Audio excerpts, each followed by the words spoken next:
What's good, gang? Beaming in from the Starship Enterprise.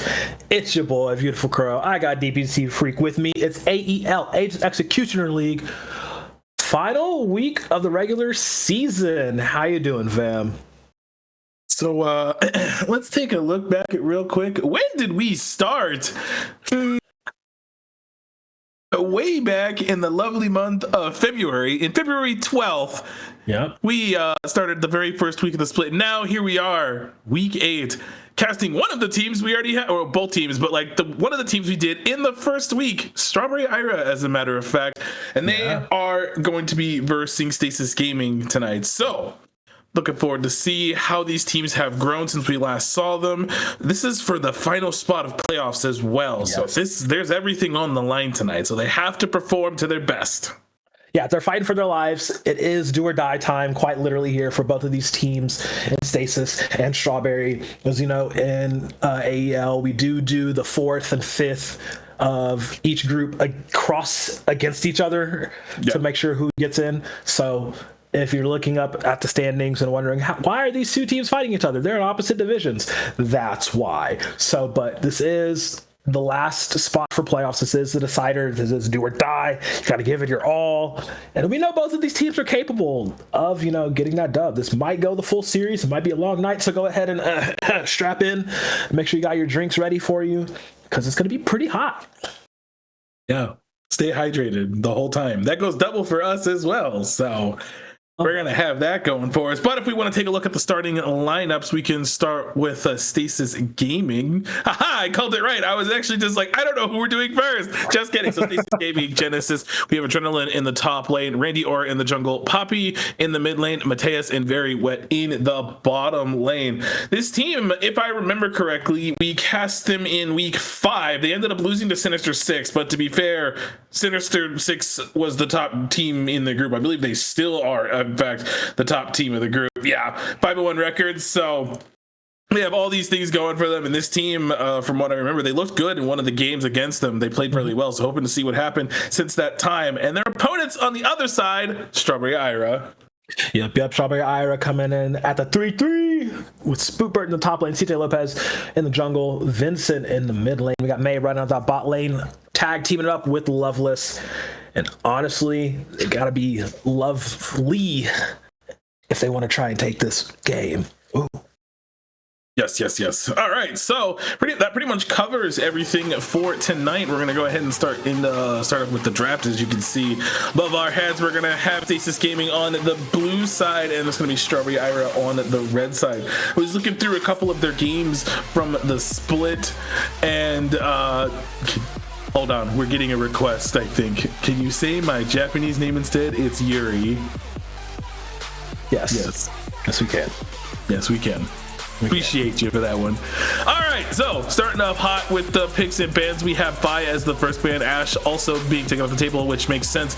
Ashe Seraphine is obnoxious as of right now, so it really makes sense to me to get off the table. Even it happened in NACL earlier too. Like it was just really gross, and I hate the combination. It's so annoying to play against. Really good on them to take it off the table because you do not rather want them to get off a really strong start in this draft.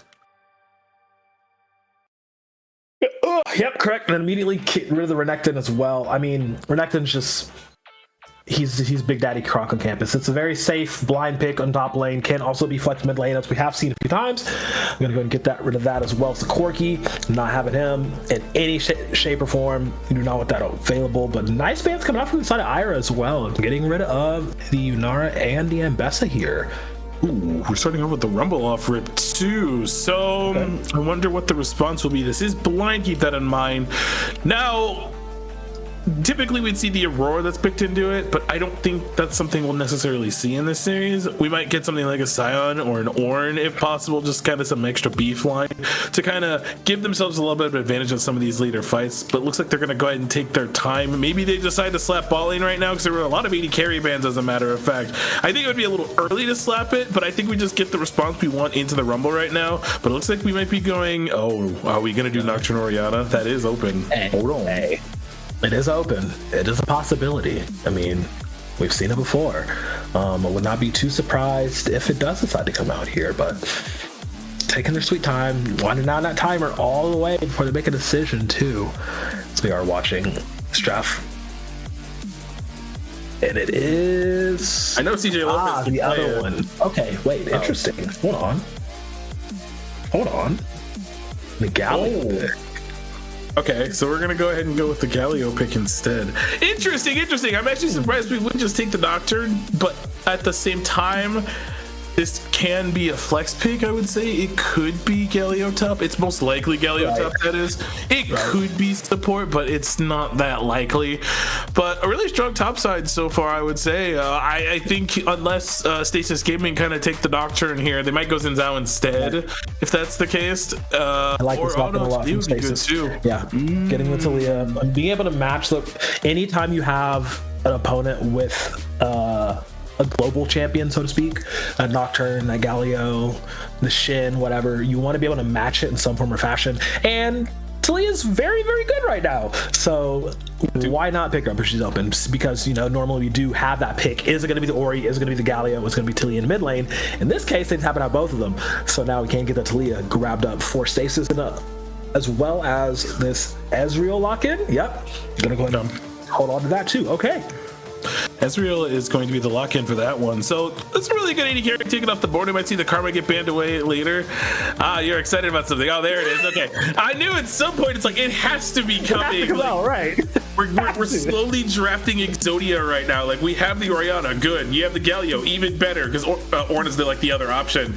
But now you complete it with the Nocturne. However, there is a lot of, I don't want to say disengage, but there's a lot of mobility rather on the other side, because Ezreal is going to be obnoxious to get onto. Talia can use the Unraveled Earth to stop you from going to where you want to go. So just things that they're going to have to consider. Maybe ban out a couple of these safety options. Yeah, like I said, the Karma was going to get taken away. That's pretty obvious. The champ is just so broken with the Ezreal. So taking that off the table also means you can get close to that one-shot potential. Maybe we might see the Janna or Lulu ban unironically, because that's also an option if they want to keep that shielding going.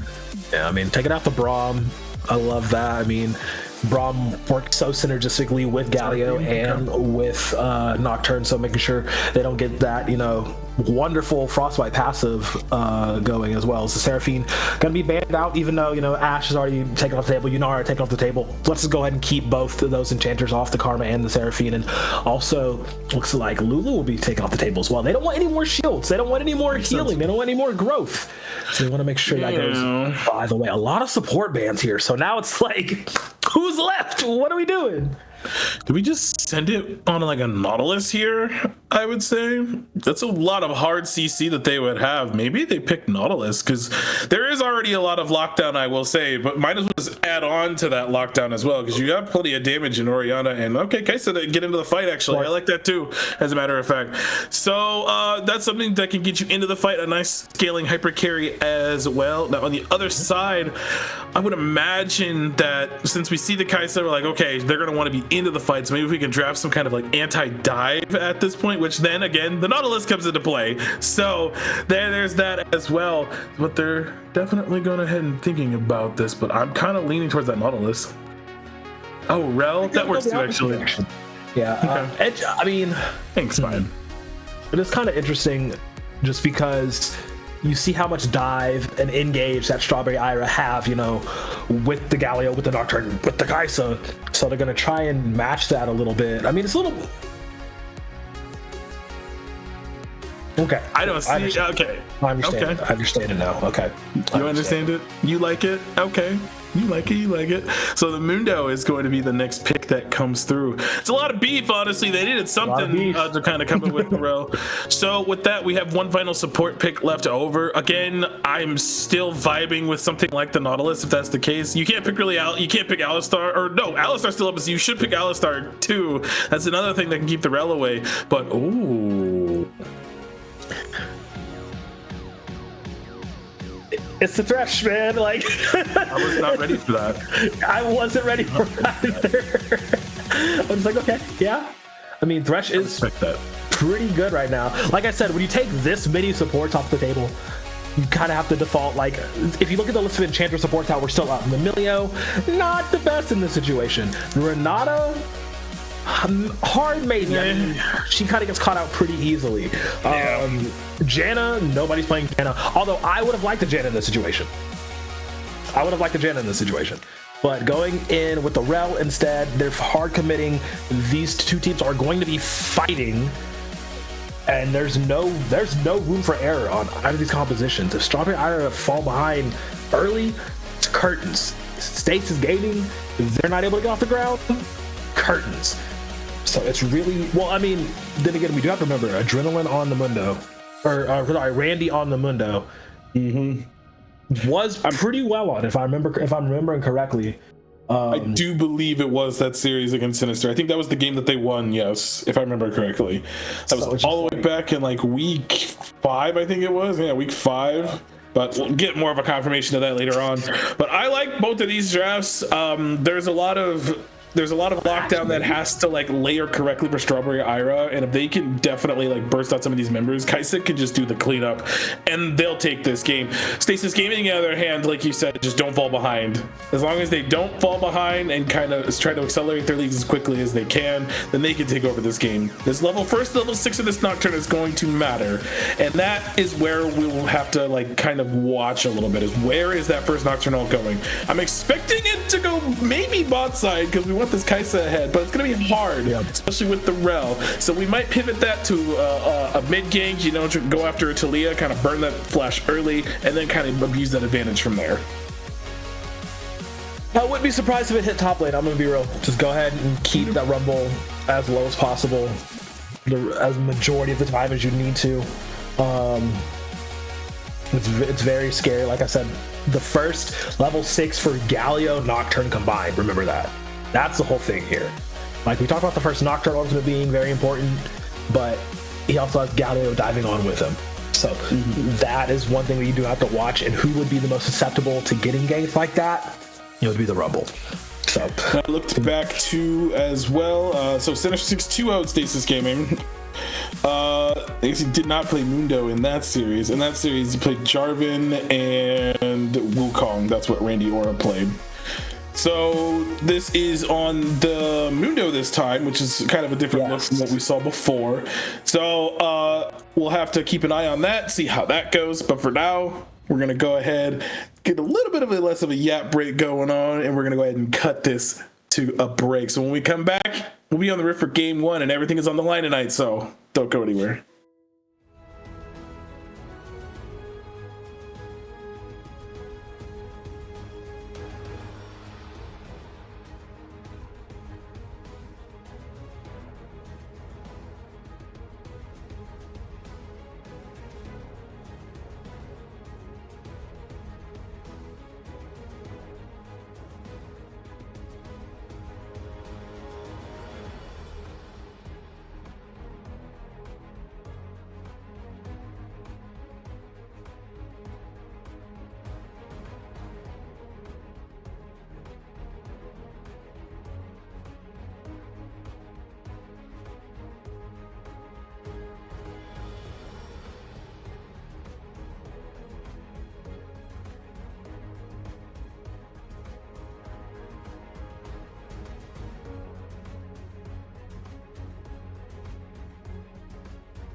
Oh, sorry to burp.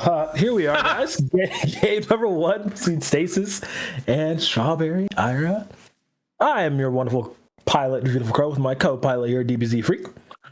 Yo. We're cruising at a nice altitude of, I don't know how high planes really go, but 31,000 feet. Wow. Oh, you know what? This is your captain speaking. We are cruising at a lovely 31,000 feet as we are going over the Summoner's Rift for Game 1 between Strawberry Ira and Stasis Gaming and Genesis. My pilot, Beautiful Crow, is just a little nervous. First day flying on the job, but that's okay. Airplanes are hard. Oh, well, okay. Okay, you know what? That's better. Yeah, that's fine. But no, seriously, yeah, here we are. Level 1 game is getting started. Level 2s are going to start ticking here in a second, and we're all for a banger, I hope. I think it's going to be a banger. I mean, both these two teams love to fight. Also, again, it is the fight to stay in this. You know, loser is done for the season. Whoop, loser's done for the season. Winner goes off to the playoffs because we play more games. Oh, misses the hook though. Okay, you know, I respect it though. I respect it. Yeah, I mean, use that level 2 advantage. You almost canceled the crash down, or you did cancel the crash down rather. But of course, the fancy feet there, you know, stops the hook. No big deal. This is kind of how I'm expecting top lane to go for a little bit. Rumble's just gonna kind of get the advantage. But the moment that Hollow Radiance is done on the Galio -1, we are gonna be miserable for a little bit because magic damage on Galio is kind of ridiculous, or magic resist rather. Hell, it might do it as soon as he gets that Spectre Cowl, you know, there's a charge in, we'll flip back, but I mean, God, it's the thing about this matchup is Rel just takes so much damage, you know, like it's melee range matchup as it normally goes, but also it's the amount of CC. You saw it that Leveless can flay Mata out of mid jump, which is terrifying. Both of your engage tools can easily just be negated like that. It's just they really gotta be careful about this matchup. Yeah, Mundo's bot side. He's chilling. It's okay. He has flash. Yeah. Randy flexing that aura as usual, but yep. That was the Grubs timing there. That's what that was all about. Is I saw it happening too, which is why I was like creepily saying Mundo. Yeah, I was looking at the map because I saw him walking over and I was like, "We are going to get a free summoner here," and I was correct. Yep, we ended up getting the flash out of Yuri there, so that's a nice little advantage that they got. Gonna go ahead and cross over, and I believe they think they're just going to be able to get top scuttle here. Hold on a second, they're going to go for the fight.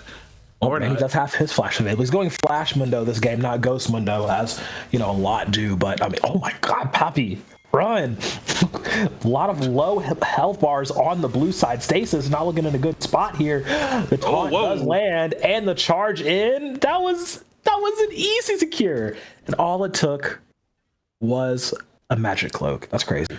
Yep, and not Mundo, but Galio does like a deceptive amount of damage, I will add. Like, Galio is just kind of strong, and that kill, you know, you already have the cloak there, you just a little bit of advantage there, and now you get a little more gold, so you can be a little more beefy, because once this Nocturne hits 6, we're gonna hope that Galio is also 6, so that way he can kind of join from wherever he is. But he's gonna go ahead and get this push in, get up a little CS. It will be okay for Adrenaline, because they won't miss that many, at most like 2 or 3, but no TP means that he does lose some of that wave. Galio doesn't have it to answer back, but that's fine. The wave has to push out anyways. So we're feeling good. First minutes into this game, 700 gold lead. Yeah, just chilling. And like I said, both of these teams, their compositions really don't want to fall behind early. Both of these, they want to, like, they really want to establish that footing in that first 10 minutes or so. Ira more so than anything, because Nocturne from behind just doesn't do nothing, you know. Mundo from behind, he can at least like tank up a lot, you know, and catch up pretty easily just with power farming. But Nocturne and I mean Galio to an extent too, if they can't go in and start fights and, you know, survive for a little bit, they're not really doing nothing. Mata just causing the confusion, trying to get the prediction, but still gets a flash out and gives the kill over to Vincent. That's what you want your support to do, baby. Yeah, and it looks like on the other side of the map that they wanted to make a play onto this Kaisa, but she is okay. Level 6 was just ticked, actually, and Nocturne is in the area. Love Spoopers daring him to step up to try to confirm that kill. He does flash into it, but the thing is, Spooper still had his, and Electro Harpoon doesn't take him out either.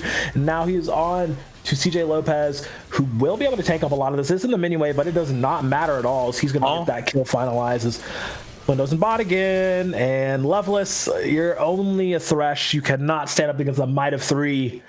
And they will give the credit over to Mateus. Okay, so we have 2 kills that happen onto the Rumble. Now that second one getting a flash for flash trade, meaning that Adrenaline could not respond once the overheat was there. Nocturne could kind of do wherever. But we had a more interesting play on the bottom side of the map as 2 kills went over. So it was a 3v2, abusing that no flash on the Kai'Sa. She's very behind now after losing that kill, losing all of those minions. I don't think she loses all of them, but she loses a number of them. Ezreal got a kill as well. So there's just some good news here happening for the side of Stasis Gaming while Ira are fighting advantages elsewhere on the map. This is interesting. 6 minutes in here. I'm liking Ira's tempo for a lot of these things, but I'm feeling like it feels like Stasis are really waiting for those item break points to really start to come online, because that first item, especially. There's 3 people. There's 3 people here. Oh, Vincent has no flash either, but here comes the Nocturne ultimate, as well as him being nearby, jumping straight onto Poppy here, who has to run out of the fight, and now it's a 4v3, an advantage for Ira. They stay close by, they were watching each other's back, and again, those global ultimates coming into play. Vincent's like, call it ambulance, but not for me. Yeah, okay, I'm actually really glad we're getting it, because I was like, oh, well, I guess the Orianna's dead, but crucially, not the crash down, but the Magnet Storm is not available there, and they're able to actually survive long enough to where the Kai'Sa can arrive and negate the numbers advantage. They hook onto the Mundo and pick up that kill, and I think getting the Dragon also helped at the same time, as well as we have a fight down here bot side, and I think that is a dead Talia on my screen, isn't it? Nope, never mind, we'll never know. Yeah. Okay. He's running. He's out. Yuri going forward here, trying to get that kill secured on Amada. Oh, the poor Rel all alone under the towers. He's getting destroyed. Yuri will get her kill one way or another, and they want to hunt for more. Amada is still stuck under tower right now. Another equalizer fails to burn down Spootbird. Indexing into that early magic resist, paying off here as the waves slowly crash in. And yeah, the Rel's not long for the world. Who do they give the credit to? And it will be Yuri again, as he cannot get a return kill from the tower shots. All right, so that's actually really massive for both of those kills, as a matter of fact, to go over to Yuri there. Gonna be really strong, actually catches back up too and is ahead in CS. So that, I was about to say too, if we could tick over to the gold, but thank you. They end up 200 gold ahead, because Ezreal will be catching this wave now. So really much needed gold back onto this Kai'Sa. Really good dives and juggling of the tower aggro for both of those kills. The cross map though, however, is the Mundo does end up getting the grubs. Probably would try to take some camps, but it looks like from a move from Loveless, they will not be able to do that. So Ira here having a really good start to this game. They're already up almost 3,000 gold here at 8 minutes into the game. So if they want to just keep up this momentum, they're doing very, very well right now. Yeah, I told you, man. When this gets going, this death ball composition, brother, man, you better pray to high heavens, because they're starting to steamroll. And honestly, my biggest point of worry being the top lane between Super and Adrenaline. Apparently, I was worrying for nothing, because, like I said, that Spectre's Cal coming in first and just dominating the entire top lane matchup. I don't think he's used Gallia Ultimate once, has he? No, not yet. There hasn't been a reason to. There hasn't been any fights. Exactly, because there hasn't been a reason to. Yeah, so when the time comes, then Galio will definitely be using it. So that I almost said Grand Entrance. That's the wrong one. It's the Heroic Entrance. It's the other one. Right. No, it's Grand Starfall, actually. That's that one. What? Grand Entrance is Rakan, right? Yes. There's too many entrances in this. You know what? Whatever. Just too many abilities. Grand whatever, entrance whatever. It's fine. It's all good. But 10 minutes into this game, not too much going on. It looks like as Loveless might be calling here. The flash is available to get out, and really the mid laner cannot help anyway, so just will be able to walk away from that little awkward situation. They just wanted to get some vision down. Randy Orr was in the process of resetting at that time, but since your mid laner is being bullied, they're not going to be able to help very much. So you just have to kind of back off and give that space over. We should see Loveless go back down to this bottom lane. Now, in the meantime, as 125 away from this next dragon, we have a lot of items coming across the board. Rather, the Heartsteel is done. We do have the experimental hex plate available. Probably what I would assume would be going to Stridebreaker next. And from there, we should have ultimates ready and available for this next fight. So we might get a 3v3 at this next dragon. I mean, but how quickly that 3v3 can turn into a 4v3, as we saw earlier when I tried to pick off Vincent, remember? That's one thing they really do have to keep in mind here. As Adrenaline just getting absolutely bullied in this top lane. He's staying near close in CS, thankfully enough, but it's just not really been his game to try to get anything done. You know, trying to index in that Leandries for sure first, but it's just, he just has not been able to. I mean, he's been surviving on an island, I'll give him that, you know, just keeping the CS not too wide of an issue, but it's just the moment Spoobert leaves, you know, roams a little bit towards mid, just threatening with that R range. They're looking mid right now. I do see some roams moving up. They might actually threaten this play right now. It's 19 seconds until Dragon. It would be a good time to do it. However, Poppy does have the flash, so they would risk making things a little awkward as she's walking forward. There it goes. There we go. Yeah, pops in. Spell shield. Oh, perfect timing on the spell shield. Forces the flash on a Poppy, who's just not had that great of a time on this Talia. No, will fall once again. They're kind of getting abused right here in the mid lane, which makes a lot of sense. You want to abuse that flash timer. Once again, you do not have the flash. That also opens up the dragon, so that's another dragon for Strawberry Ira as well. So really good play there from CJ Lopez. We have the Galio roaming over as well, and here is with the play. So we start off with the shockwave. At least we're a couple seconds before, actually. So right about here as we walk up for the shockwave. Come on, walk up for it. There we go. And then there it is. Again? What is the cooldown on this ultimate? What is the cooldown on this ultimate? He doesn't have Ultimate Hunter yet, I don't think. Or does he have Ultimate Hunter? Well, no, because you went Conquer. I think he does.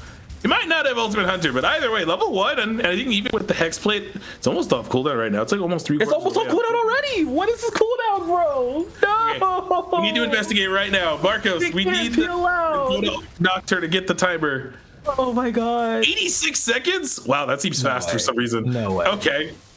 It's about to be up. Like, we're about to finish the conversation and it'll be up again. And he just damn used it. Yeah.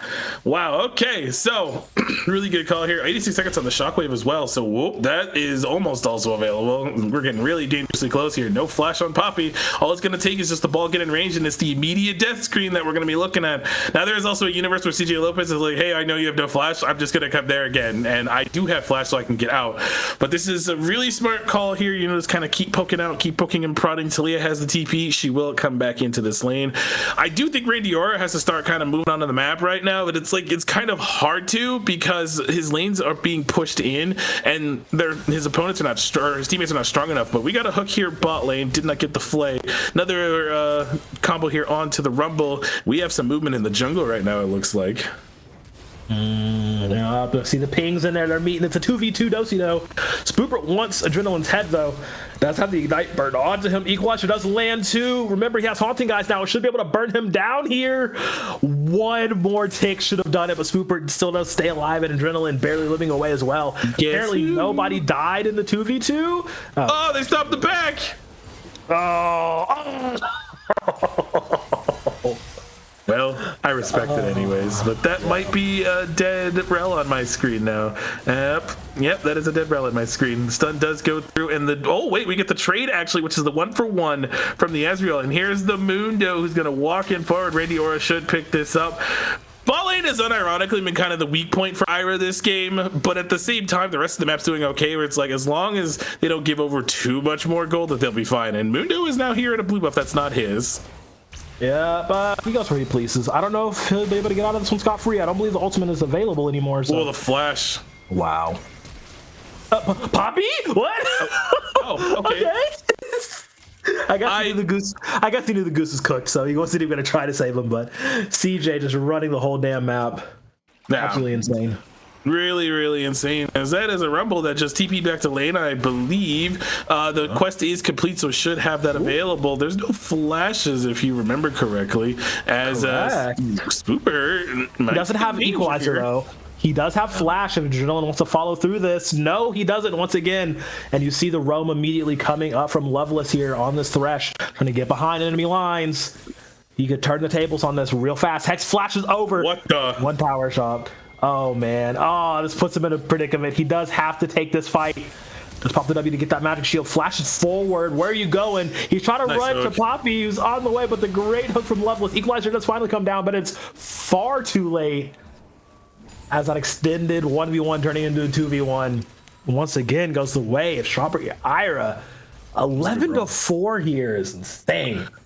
It was a really good roam too from Loveless, just knowing that like, hey, we can kill this guy or at least force his flash or something, and they go for the 2v1 play. So really well done by Loveless for that move. It's another kill that goes over. That is an 0-4. Rumble does not having the great time. Now there is a cross map here, but CJ Lopez is ready for it. He's so ready for it, brother. He said, all right, let's run these ones real quick.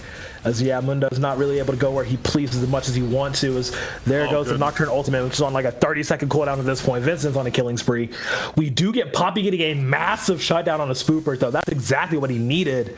Okay, a 1-for-1 cross map.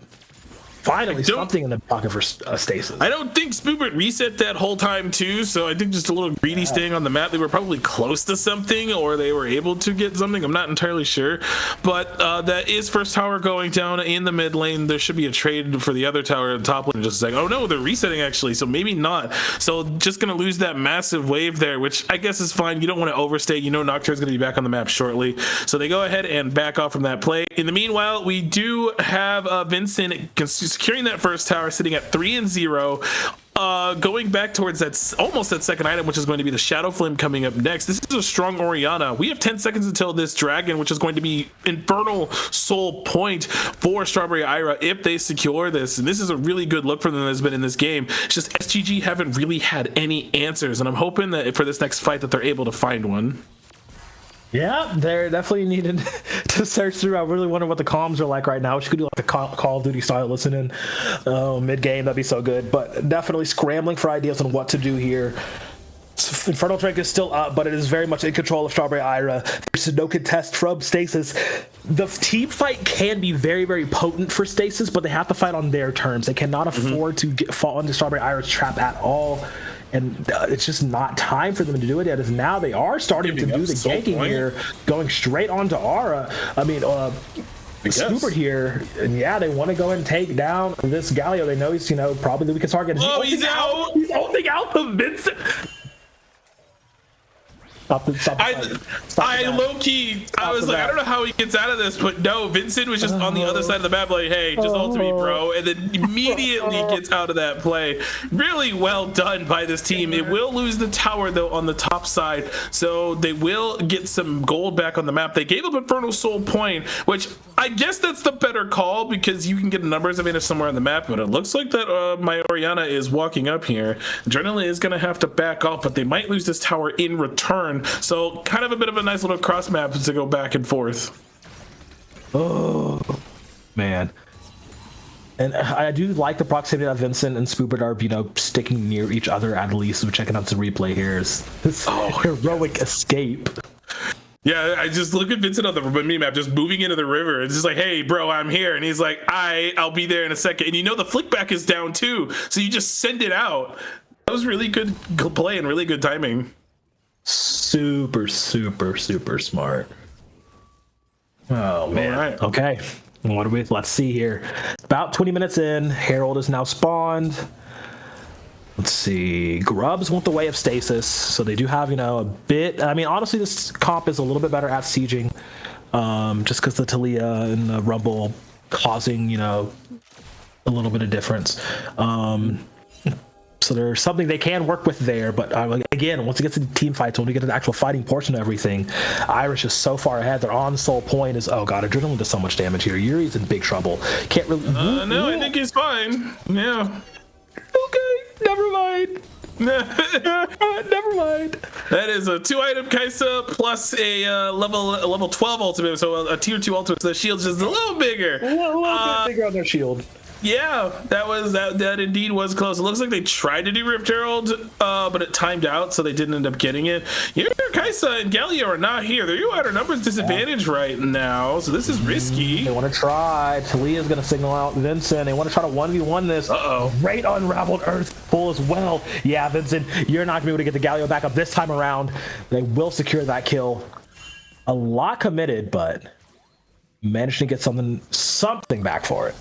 I only don't like that because, like, we're still fighting. We're going in. They're calling in the Wombo combo, but it's not on top of each other. There it is. Steelip is want to get that first kill off on some motherfucker first, but Matei's still not here.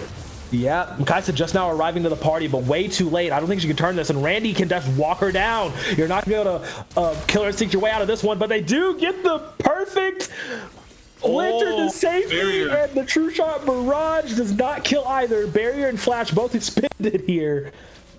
But man, that was a fight that Stasis. Oh, what are you? Loveless got caught shopping in the window. Oh no. Okay, so everything that could have went wrong did in fact go wrong. In fact, go wrong here. Murphy's Law coming in hella clutch. The play with the, I'm going to start back, but the play with the 1v1 between the Rumble and the Kaisa. All right, whatever. You know what? That was just it is what it is moment. We thought we could win, but Kaisa's stronger. She has 2 items, blah, blah, blah. The play after that, where we got into a 3v4 at a numbers disadvantage, was not ideal, especially because your Kaisa nor your Galio were there.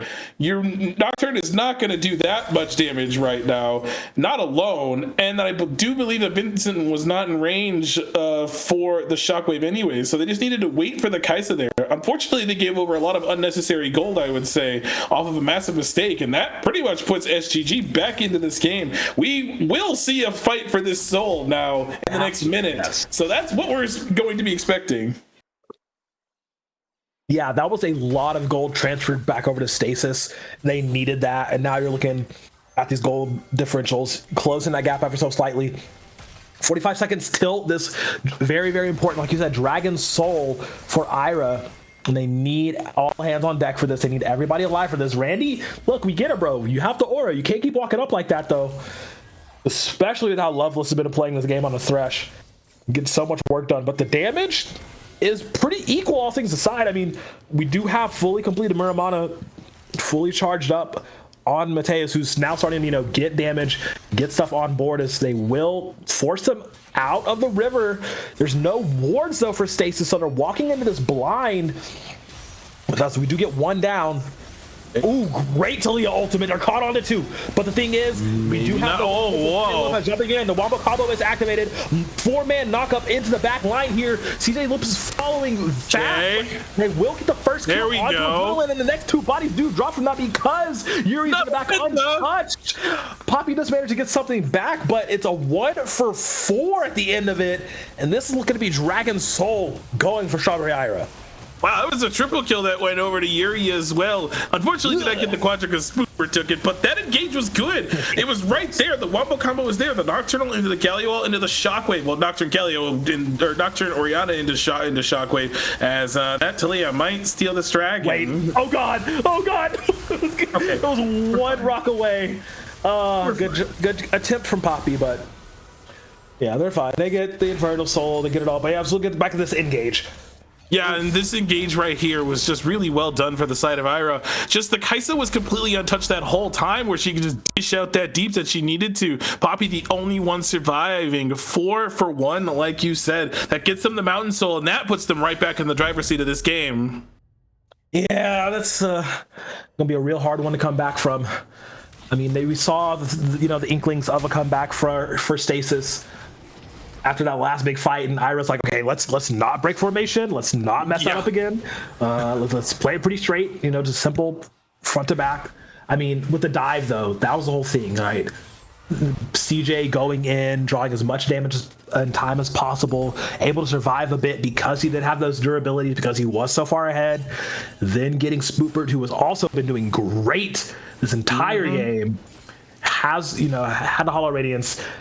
I believe he already had the other shield plate completed as well. Jumping in on that, sorry, Bloodletter's Curse rather, not shield, but had it completed in that fight as well. So he's just, tanking up everything as they were able to just muscle out through it. And now they want to go ahead and rush down this Baron, and they can do so. This is a 3-item Kaisa. 2-item Doc Baron. Oh my God, 3-item Orianna too. The good news is they do get an objective bounty off of that. This Kaisa should. Hey, that was a hook that was landed there. If they keep vision, they're about to come into this fight. Yep, there it is. This man on Thresh is so fearless, dog. Like, and then we laid another placement. Another one. Nice. But we almost died for it. The good news is we do save Loveless's life, but that was a really good play. This should be the top lane. It's not going to be the top lane tier 2 falling, I don't think. They go ahead and save that, but that's the Baron off the map. That was a kill they got off of Loveless just bullying the Rumble there. 1 and 7, unfortunately, on Adrenaline, but at the same time, just this team is so strong. Oh, CJ Lopez has flash. Might be caught here. He does have flash if they want to try and chase this. The rest of the team is so far away from them, so I'm really surprised they aren't chasing this. But they are losing their base for it. Well, just a little chunk, just a tiny bit of a chunk, but yeah, just a little bit, But there's that death cap I was getting ready to talk about when they started Baron. It's like by the time they get it, Orianna should have death cap, and most likely got it off the gold off the back of the Rumble kill as well. But right now, with the Baron up for just about under 2 minutes time now, I think from here we're just looking to break open these tier 2s, kind of get some of this gold off the map, or we're gonna fight. That's what we're gonna do. Woo! Okay, they said let's do it. They knocked him out. Oh God, he's done. Spoober might actually fall here, but no, the death cap Orianna shockwave is a doozy. He's still alive. Damage here, and he's still living through all of it. CJ Lopez will finally fall, diving a little bit too far to the back line, but it's okay. The damage definitely has been done. They're getting down to 2 as Randy just can't take up nothing here. Yuri is just so powerful at this point of the game.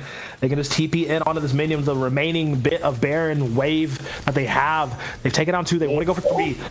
Mateus does get caught in. He is aggressed on, but Swooper doesn't have the damage to take him out just yet here. They want another tower, and they will get it. This might be the onus for Ira to fight. They want to turn back in, but Levels will fall. Randy's still alive. The aura is a little bit too strong. Allowed him to stay alive for a bit longer. Yeah, the mana seems to be exhausted from Vincent. And now that is a signal for the rest of the team to fall back. They got the tower. They didn't get the inhib.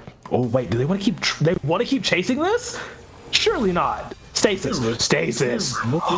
Oh, here comes Poppy. He's going in. He's got him trapped, and there's a killer instinct, and it's good. Takes down Randy with a shutdown from Mateus is back in. They will try to clean up the rest. The TP is coming back from Vincent, who has replenished his stats, who has replenished his abilities, but he might have put himself in a very bad spot. The shockwave comes back through, does a lot of damage from Mateus. He'll start to chase forward, rather. Here comes Nocturne, baby. Yes, Vincent gonna go ahead and take one on Adrenaline. He can't move. That's going in. The Strikebreaker gets another double. Mateus still staying alive, hiding back on all of that. This damn Ezreal, so squirrely, so scary. But it looks like they will finally call the fight off. Wow, so that was a long fight, that's for sure. Okay, Ezreal gets out here. I was like, please no. But right. They're just capitalizing on a massive, again, another mistake from Strawberry Ira. They just kind of stayed too out long on the map instead of just going for the tower and then backing off. So they give over once again some more gold. And CJ Lopez here thinking they save Orianna, which they are successful in doing so. The problem is Ezreal is still slippery either way. But now we have 1 minute until this Elder Dragon that is available. So this is another contention point where SGG can come back into this game because they're doing really well at capitalizing on the mistakes that Strawberry Ira makes, which usually is overstaying. So just something that Strawberry can easily clean up. Oh, this is so scary now. Because it's like 35 seconds till this Elder. You see the damage profiles on both, and Randy is not tanky anymore, dog. Like, Ira just has the ability to pop this Mundo super fast. He can regen a decent amount, but he's just not a frontliner anymore, and Mana has not been a frontliner this entire game on this rel. He just popped like a water balloon. So now it's really like, what does Stasis do here? Elder coming up in 10 seconds. They're not really in a position to try and fight this. Randy gets caught, has to pop the Mundo ultimate. Here comes the heroic entrance as well. They're on to 3, but look at the backline. CJ immediately jumps onto Mateus, who is kiting back the best he can. He might go solo him out. The TA's popped. Mateus gets dropped down though. best bet of surviving through this is done. The rest of your team has fallen. Randy watched the rest of his team die, and Stasis Hook. Oh, too far, but it is way too late. 30-15, 4 dragons to zilch. Strawberry Ira looking to take the first blood in this series. all right, really well done from Strawberry Ira. They played this comp really well. They messed it up a couple of times, but once they started layering the buttons the way they needed to, they just played it so well, taking control of this game, fumbling it or potentially fumbling it a couple of times, but they secured that first win of this best of 3 and are now on match point to proceed to playoffs. One more. No, they need. Man, 2 very scary compositions though. But again, it was a matter of which one could really get off the ground and hold their footing. And you saw it right there. Strawberry Iron, once they got the CC layered correctly, they had enough damage. It's just a matter of how they're going to layer it. So that being said, though, Strawberry Iron started first blood. Stasis Gaming, they came back a little bit. They showed those little signs of brilliance. Just needed to put the whole package together. But believe we're going to do a quick little break before they get into it, because I don't think they're into the draft just yet. Nope. But something that everyone could go do in their spare time while we're in this break. Talk to us. Zen Markets is your one-stop solution for buying products directly from Japan. They'll help you buy items from over 10,000 different shops in Japan. I can read, I swear, I'm sorry. As well as place bids on auctions on your behalf. They'll even consolidate all your items safely into one box and can ship internationally. They provide excellent customer service in 19 languages, which is why Zen Market is trusted by over 2 million users worldwide. Check the panel below the stream or click the link in chat to try them out now. If you sign up with promo code Aegis, you'll get 3,000 yen off your first international shipping fee. And with that, we're going to go ahead and take a short break. When we come back, it's draft for game 2. It's do or die. 全マーケットは迅速な発送ですぐにお届けします。あ、ボックセット？大丈夫？でも直接来てくれたの？これって漫画みたいだったね。しかも今衣装着てるし、花でもあれば完璧なのに。完璧だよ。壊れ物だから自分で届けたかったんだ。あなたって完璧。ありがとう、全マーケット。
And we're back. Game number 1, Strawberry Ira. They put the entire kitchen sink. They threw the kitchen at them. Let's be real. They were throwing everything at them. And Stasis couldn't keep up. They tried, but wound up falling to them. But now the barriers are back in game number 2. Let's see if they can keep it up. They need one more game to punch their ticket to the playoffs. Stasis have the ability and the time to turn this around as we're deep in the draft for game number 2 already. Similar bands taken off to Ashley and Ara. They don't want that Wukong going into the hand of Stasis either. Looks like it will be Jarvan and Ari taken off the side so far from Stasis. I wonder if they're looking at a Xin Zhao angle then. Oh! That would make a lot of sense, actually. Oh, not even close. Okay. Well, Mbessa could do kind of the same thing. Whether this is Mbessa top or Mbessa jungle, so we'll have to wait and see what that one is. Interesting to note, though, this was the Mbessa that Strawberry actually banned red side last game, but now they want it and they want to grab it. And I know Stasis really wants his Volibear, and it will be locked in as well. Okay. I think that's a good answer. That's probably jungle, most likely. Yes. Volibear's been kind of more popular in the jungle nowadays versus top lane like he used to be. I think he's just better in the jungle. Now, I don't know if we're going to get the sickening Dawn and Dusk and Dawn build into Flicker Blade, into like... I hate that build so much. I just feel like unless you're like 3-0 like 5 minutes in the game, you probably shouldn't do it. But like I feel like Volibear looks better as you take IMO. But we're getting looks like what's going to be the Varus that's going to be locked in, which makes sense. It's a really strong AD carry that's still open. We don't have Ezreal or Kai'Sa anymore, so there's still strong picks like Caitlyn's still in the game. Aphelios is still a thing that you could play. Interestingly enough, Twitch could be interesting here. I would say. It would be a fun time to see the rats. Or do we do Corki Nami right now? That could be the response, I would think. They weren't banned, but I don't think they're going to be picked, as I do see the lock-in from Strawberry Ira, and okay. Probably Sivir Lulu then. Yeah, I was thinking it's very much on the table. Very much on the table. Sivir Lulu, Sivir Nami, Sivir something, Sivir's Yumi. That's the less likely option. They're not going to pick support right now, actually. They're going to go ahead and lock in the Rise, which I find very interesting. I'm not expecting that, but that was banned, I think, in game 1, so they're picking it up right now.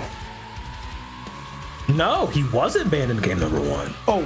Just kidding. I'm lying. There's the Karma. That's the takeaway. The other takeaway I was thinking. Sivir Karma is also obnoxious, but taking that away, that makes a lot of sense. Really, the only thing, like I said, you have left is Lulu. That's the only other thing you'll play with it. So if that gets taken off the table, then what do you play as well? And I'm pretty sure they're going to be aware of this. There's Rakan is taken off the table as well. That would be really strong. But I'm hyper focused on the Lulu. I'm not going to lie. Oh no, trust me. Same. Lulu. I mean, also Seraphine is still available too. They have not banned Seraphine off the table, and Sivir Seraphine is quite hilarious to watch to play. And I mean, dueling against this Varus, who is going to outrange Sivir. The same thing for Karma, who's going to outrange Sivir and allow Varus to play a little bit more recklessly. Granted, still could be a Karma mid. Yeah, still definitely could. I wouldn't go Karma mid here, but in the Rise, maybe I would, because you could kind of clear the wave as hard as he can. So that's something that they can look at. I don't think that's what's gonna happen, but looks like have we not done our bans yet? Oh, we're doing it right now. Wait, did Ira missed a ban, I guess. Okay. Not sure what happened there. Did they say if they missed a ban, Prod, if we could know? Okay. It was a Vigar ban.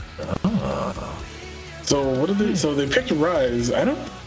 I wouldn't think Vigar, interestingly. It would be interesting because you can keep him caged in, but if he has phase rest, then it's hard.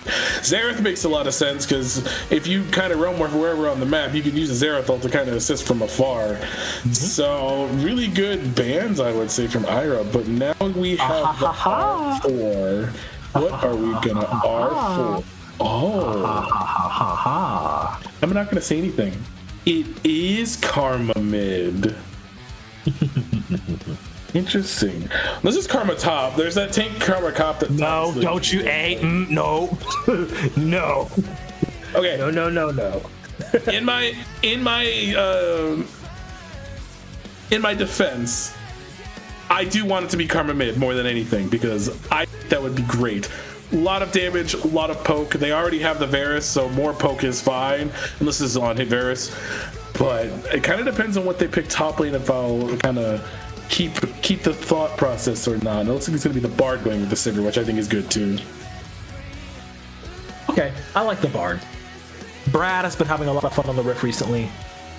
I think it does do a good amount for this composition. I will say, though, that you have to be careful layering these ultimates because we could get to some oopsies shenanigans from the Strawberry Iris side if they mess this up. It just looks to be a Grag.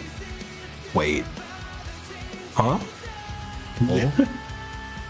Gragoose. Okay, so it's either Gragoose top or Embessa jungle, or vice versa.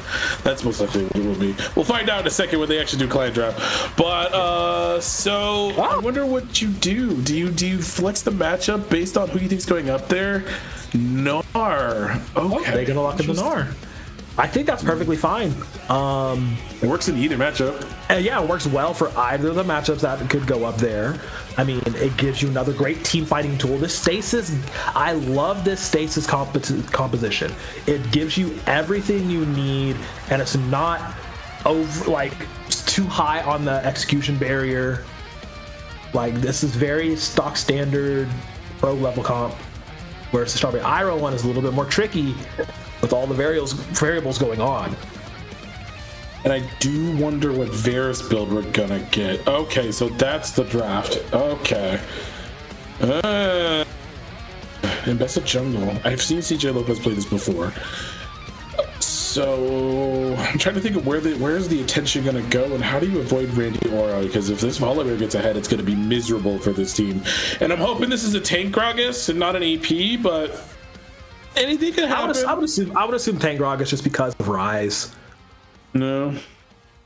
That's plenty of AP. Yeah. Well, I mean, we will see in a moment's time.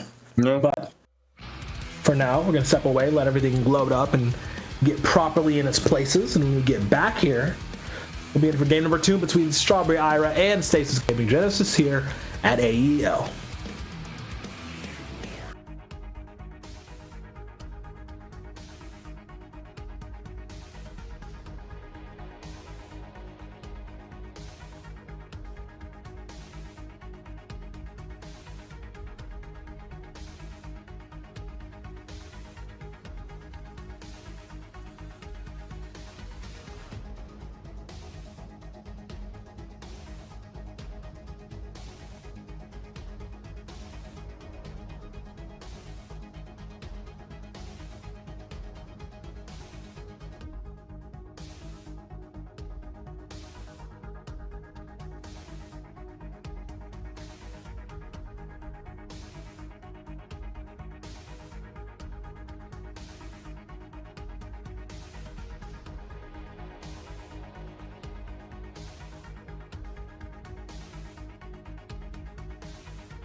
Gang, gang, gang, gang, gang, gang, gang. Game number 2, baby. Let's get it. And oh, action off the bat. Oh. We knew Spoopert and Adrenaline were going to go at each other's throats. I mean, that's how we were fighting all game number 1.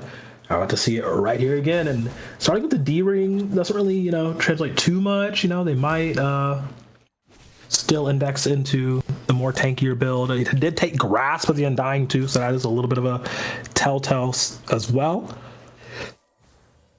Oh, we're actually walking up at this guy. We don't hit the body slam, but it's okay. We'll take a little bit of trade damage in return. So this should be the El Clasico of Gnar just kind of winning the matchup for fun because, the champion just gets kind of obnoxious against tanks. Granted, I will say that stun landed. That was kind of nuts. Wow. Granted, I will say that Spoopert will start to win the matchup if he goes straight tank into this. So starts off with some heavy AD because really the only AP on the team is the Karma, assuming this is, that is lethal tempo. So we're probably going to get that egregious build that I was talking about earlier. But if it works out, then it works out. But like me personally, I don't like it. But it's all good. SGG rather want to come back on to come back into the series, currently being on the back foot because if they lose this game, their season's over. Yeah, that's really it. I mean, if they play with the amount of rhythm and gusto that they played in that first game, we should be looking at a very close game here. But Stasis, like I said, the difficulty levels in execution for both these compositions, and I just think SGG just have a very easier time just doing the basics and not doing anything too crazy. So I think they should have a better time piloting this early game. And I'm going to be looking towards this Karma in particular because obviously this is going to be a lot of poke that they can get out. This looks like it is going to be the on build that we are currently seeing with the Lethal Temple onto the Varus. So there's going to be a lot of cleanup going for this Varus as rises out of mana here. Hits level 4, but should be just some nice little trading damage down. Yep. Yeah, I'm going to trade for a few autos and dip back out. As he's going to quick cheeky little recall, but this is what I wanted to see. Okay, Spoopert, try to stopping the backs of Adrenaline here, but I don't know if you want to take this fight. Yeah, you have no mana either. He does have Flash, doesn't have Ignite, so this could just be Adrenaline if he wants to get this one more auto. Q lands, but not quite enough to take him out. Didn't want to chance it. There was no wave. And, here comes CJ. Does he fall for this bait? Please don't fall for this bait. Yes, he does. There's the flash. Oh, he does. He got a full commit. You got a full commit. Throw the house at him. All right. He's. He didn't connect the Q or W there.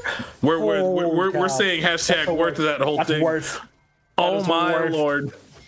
I thought the bait was good, but I think that it was just pulled up just a little too early. So if Spoopert maybe waits the extra second there, because she's on her way right now, and Mega hits. So at this point, it's like, okay, the flash for flash, and he knows that he has to commit forward. So he goes in, jumps in, hits the house, and I thought we got something here with that. We didn't get the auto off. Oh, that was unlucky. It's okay. Just repeat gang him. No. Wait, no, this is a different gang. He's calling his juggler up here this time. Adrenaline. It makes sense. Not level 6. Don't have flash. Just send it up there. Really good call. That's 2 kills now on to this Gnar, who, again, that first blood was completely worth it because the trade kill didn't happen. Now, if CJ gets that kill in return, that's a different story. But now we just have an accelerated Gnar who's 700 gold ahead. And honestly, you're not going to be feeling too good about that, especially as this Gragas. You're just going to be poked out. You just got to have to farm under tower now. Yeah, not even full 5 minutes in. As a 700 gold lead, this is hell higher now. But man, this is scary. I mean, Stasis again wanted to have this good. He keeps walking to that middle bush, brother. Why do you keep walking to that middle bush? Oh dear. Yeah, he might just be dead here off of the phage. Yep, there's a 1-on-0-2. Does he proc it? Boomerang just. Whoa. I swear Spoopert just got back to lane and he's already got to go again. Yep, he's going to lose this entire wave. Oh, nope, he's going to stay because he knows Gnar should be resetting here, but it is not going to be the case. You're just going to try to capture as much of the stage as you can, and there is lands a Q. Nessa here. It's not level 6, though. Misses the body slam. That was just unlucky, and we're going to execute again, aren't we? Yes, we are. Oh, never mind. There's the ultimate. Okay, let's ultimate. Okay. Okay, cool. We got it. Big shutdown as well.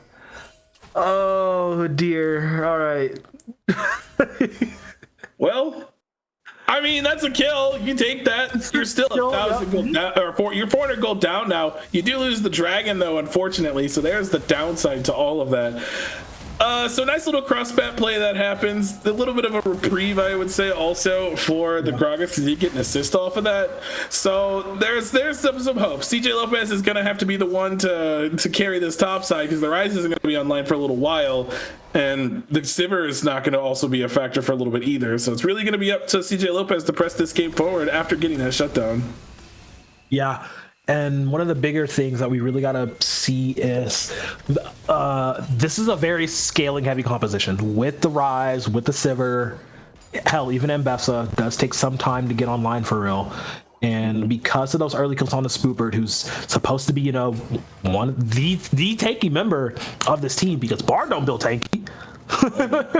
It's just when your frontliners this far behind already this early on, it does spell a little bit of danger going, especially going into this mid game when you have technically 3 big bodies. Yes, Randy does seem to be building that AP build, that AP on hit build. Great Q. Okay, Loveless on any chance. Oh man, wait, did you just block it? No, what ended up happening was the Chains of Corruption was thrown out, and they actually just sidestepped it. Whoa, hold on a second. Ooh, that's a fancy feat. 2 tower shots. I still don't think you want this fight. Ugh, that's scary. Okay. Right, especially not without your Mbessa there, but she is on the top side. On the other side of the map, though, Volibear, Randy has just been kind of farming it up right now, going towards that first item. Did secure the first dragon, so there's that. Grubs are available in 20 seconds time if the Mbessa wants to go for it. So I would think that we might get some resets, not some resets really, but we might see some movement here. Oh, we are moving up to this top side, and they have the flash. Oh, again. Wait, hold on. Ooh, wants to go ahead and secure this kill as fast as he can. He should be able to. Wow, they're doing a lot for that. They spent 3 ultimates to kill Adrenaline here. But yeah, I mean, this is Grub spawning too with red buff. I mean, Vincent is up here okay, Loveless is roamed up as well. Yeah, they want this objective. Okay, honestly, I think that's fine. There looks like there will not be a cross map in the meantime. Or as we're moving, there might be, because the Sivir could be dope. We'll just go ahead and walk look away. At the pings. Yeah, I see it. Look at the pings. Down. They have to be aware of this too. Oh man. Well, okay, they do get one grub. And Loveless did reset before, so out of danger for now. Okay, we take those. So completely out of danger. It looks like that Yuri will live to fight another day in the hood. So the game is kind of stabilized a little bit. I will say, 2 to 4 kills. That's the score. All 4 kills are on this Gnar. There's been a little bit of a reprieve because last game they were like 1-8 by the end of that game on the Rumble. They were not having a good time. Every time Nocturne was in the area, you were just getting sent up there. And then Galio was just doing Galio things as expected once they got that first MR item. It was just a hard game, but this is a much better showing from Adrenaline right now, sitting at 4-3. That Triforce is going to be done in a little bit, I would imagine. Oh, we actually didn't get all the minions. Oh, we tried to do the whole thing. And the Pegu dab on him too. Okay. I love Adrenaline, man. He's so chill. He's such a cool guy. Who's up there chilling? I mean, we know we can't make the play now because we don't have Gragas Ultimate. There was the Mega Gnar at the time, so honestly, if CG maybe stuck around, maybe they can do something there. But I think it should be fine from here. At this present moment, we do have a minute 16 till the next dragon. Again, my Volibear is power farming as expected for that first item. We went Hubris first, actually, on Mbessa. I was not aware that's what we built. I thought we built Eclipse first. Or was that... I thought so too, yeah. I thought it was always Eclipse first, but... Going over Hubris, okay. The good news is we are about to use our lovely, lovely power of the internet, as I'm going to see. I mean, I guess she just wants, the ult reset very fast. Maybe. Oh, it is. We go Hubris into Axiom Market the Death Dance. What? Interesting. But it is considered. Oh, hi, hello. That is a karma. CJ. That is Good God. That's a lot. All that just a sidestep and W. imagine that. So what's actually really funny about this pick too is it actually has a 50% win rate in 971 matches. But this is Emerald Plus. Oh, hey, we're making a play. Ooh, great. It's done. Great Bard ultimate, dude. What? That's insane. The Tempered Fate, but guess what? They don't have enough damage just yet. Amazing fissure from Mana to get away, and yeah, he held the W. Oh no, the changing option landed. CJ, no, he's done. So And getting TP'd on also. Oh, this is a disaster. Yuri's in a terrible spot. Does have to run the flash, but you're not going to be able to get away. You're not going to be able to get away. Loveless is there. Flashes the Q. Adrenaline. He's saying, last game did not define me, bro. I got a lot more to do. Vincent trying to get something back before he falls. Flashes over. Popping the ultimate. Where's CT? Oh! Poppy. Karma W just stops it immediately. I don't think it was the Karma W that stopped it. I think it was the stun from Adrenaline that actually stopped the end of that there. They just don't have damage right now, and that's the problem. Okay, so we're going to get the tail end of the fight. It looked like that Adrenaline was going to not get the kill with the barrier, but ends up flashing for the play. And I thought Vincent here would get something, a nice little pickup. Yeah. So we have the Meganar stacked. He flashes, and I think it's the Meganar. Yeah. Oh, it is. Yep, the house hit him. Wow. I can hear the Call of Duty hit marker sound immediately. That was actually really impressive. But now we have some item completions done. We have the Rod of Aegis done. We're making a play bot side, actually. That is a Varus with no flash now, and might just die here. Oh, definitely. And it does get onto Yuri as well. Should go for the double. Keep those boomerangs going, but no, CJ's going to grab that. Okay, that's fine. They got their revenge. They got something. They do have grub, so they can get this tower as well if the wave is in a nice spot. Okay. Wait, hold on. Can we click on Yuri real quick? Can we click on the Sivir? What are we looking at? Did they buy a pie? They did. Already? Oh. I actually was not really expecting that at all. So, all right. A little bit of boosted damage. So that also that kill earlier was completely necessary to get as well. So maybe that helps secure that. And, just saying, because Sivir kind of does nothing for a little bit. Now with the Yuntal's done, going towards, we have the BF sword second. Do we not have boots or, well, we have the quest done already. Good Lord. I keep forgetting that it moves them, so I'm like, why are there no boots? It means the quest is done. So yeah, there's on that one. So Varus isn't done yet, but that kill let Sivir get hers done. So Yuri is farming pretty well, has plenty of gold to spare, and it looks like that bot wave is crashing. I don't think they're gonna make a play down there, but Strawberry Ira, even they're up in gold right now, and like they just make weird mistakes. But oh hey, that's a Volibear here and an R and an R. All right, place your bets. Fat man to the keg or the furries. I guess we're going to use it. Probably not at all. Oh, we didn't have it yet. Never mind. I thought we had the ulti. But this should be just a classic thing where we just run away. Well, Vincent could actually turn this if they want to try. Nope. Yeah, he's machine gunning it in. Oh, Lord. Yo, there's ult is not available yet. The ult is not available yet. Nope. Yep. Just remember those weird mistakes you said Strawberry Ira would make from time to time? Yeah. I mean, that was just a case of Spoobert just not having the ulti to get out of there. Burn the flash, too. CJ Lopez was just too far forward with the mid lane collapsing because Ryze didn't move first. So now we're losing resources on the map. As a result of that, that's more gold that goes over. And we're just kind of at a back and forth goldie right now. These two teams are just kind of going crazy. And I have to say, hey, man, I mean, if this is what it takes, this is what I'm cool with that. Oh, hey, there's the ultimate. Yeah. A little bit of damage, a little bit of a warning shot with the ultimate. Not the best thing, but it does what it does. As it does seem to be that Spoobert is still trying to get that Rod of Aegis online, has yet to complete, a singular item 15 minutes here into the game. He's just falling behind because the Triforce plus Merc Treads on the side of Adrenaline means you're not getting away with anything as the red buff burns on top of it. Good God, Adrenaline on nuclear now. That's the go button for the rest of Stasis to go in and level the first target. Is alive. Bard Q. Oh, but CJ does fall once again. Ooh, the Winter's Bite. Passive as well, claiming it all as very, very close. Somehow Loveless lives through all of that. The Bard of anything.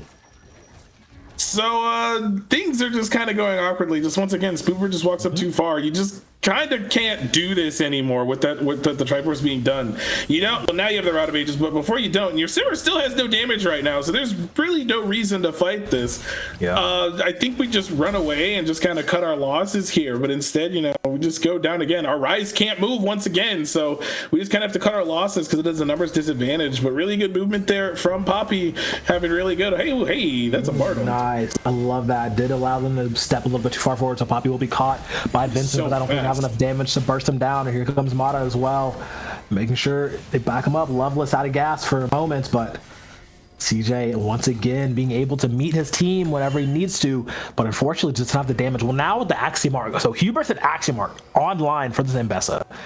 One level away, probably just a tiny bit of experience from that level 11 too. As he got the tower. Hubert managed to get the tower. 0-6-2. I'm gonna still get my tower. Oh no, Loveless. It didn't go where he wanted it to go. I think it's fine. I don't think it gets away. No, I don't think it gets away. He's still being aggressed on. Oop, here comes Rise. They're trying to get onto Adrenaline. No tower. They could. Oh, this is going to be really good. I guess. Why were you standing next to each other, Spoobert? Okay. Cast him next to his homie. Jesus, all this. It do be like that. The dragon again, man. About to be soul point. Yeah, this is going to be a really speedy, fast team. They already can't run away from them, so now we're about to fight again, I guess. The Phages should get Adrenaline out. We're walking back forward, actually. Yeah, he wants to try to fight this. Interesting. He thinks he has enough damage with the extra Phage and the Merc Tread to resist, the tenacity on there, but all that just to get him off. So they get the dragon. It looks like they're making a beeline straight for Herald too, because they know they just backed. This is just cross map domination right now from Stasis, getting everything on the map that they want, because they know Strawberry Iris is too scared for this far behind to really try to do anything. And like in retrospect, they're not that far. Well, top lane's out of control, but the rest of the map is not doing that bad, all things considered. Sivir's ahead in gold, Bard's ahead in gold, Rise is just barely behind in gold by like 500. We're TPing bot lane, actually. Whoa, this is psycho. Okay. They did get Herald. They're automatically going to unleash it mid. Stasis, when they put that pedal to the floor, they keep that gas going. Nitrous tank's on full. They want as much as they can off of any play.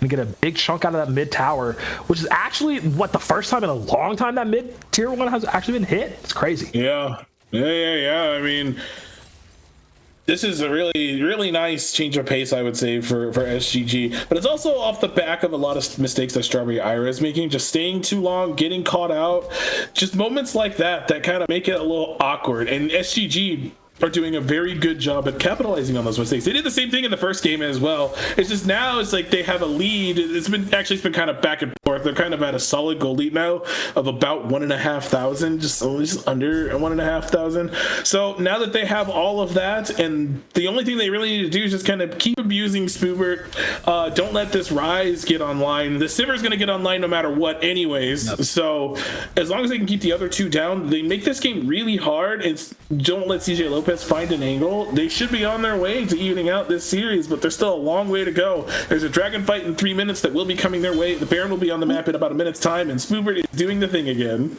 Yeah. Perfectly timed out on the Mega Gnar, so he's back in the mini. Oh. Holy cow. Okay, Poppy, yeah, you're just a Sivir. I don't expect you to get away from this. Someone's getting the kill. Shut down over to CJ. Honestly, I like it. Give the Ambessa some more gold. Give her something she needs to get back into the game, because CJ is going to be one of the key points to carry through this game. We know Vincent is a little bit away from being online. He does have upgraded boots now too. The tier is fully stacked, so he can just go into his Seraphs whenever he wants to. But CJ, getting on to Randy, who immediately turns and stuns. Jesus Christ, that's so much damage. Wow. Literally eviscerated. Mateus is full. Somehow forgot about Varus here, who does get stunned up twice. He's not going to get away. Surely not. Okay.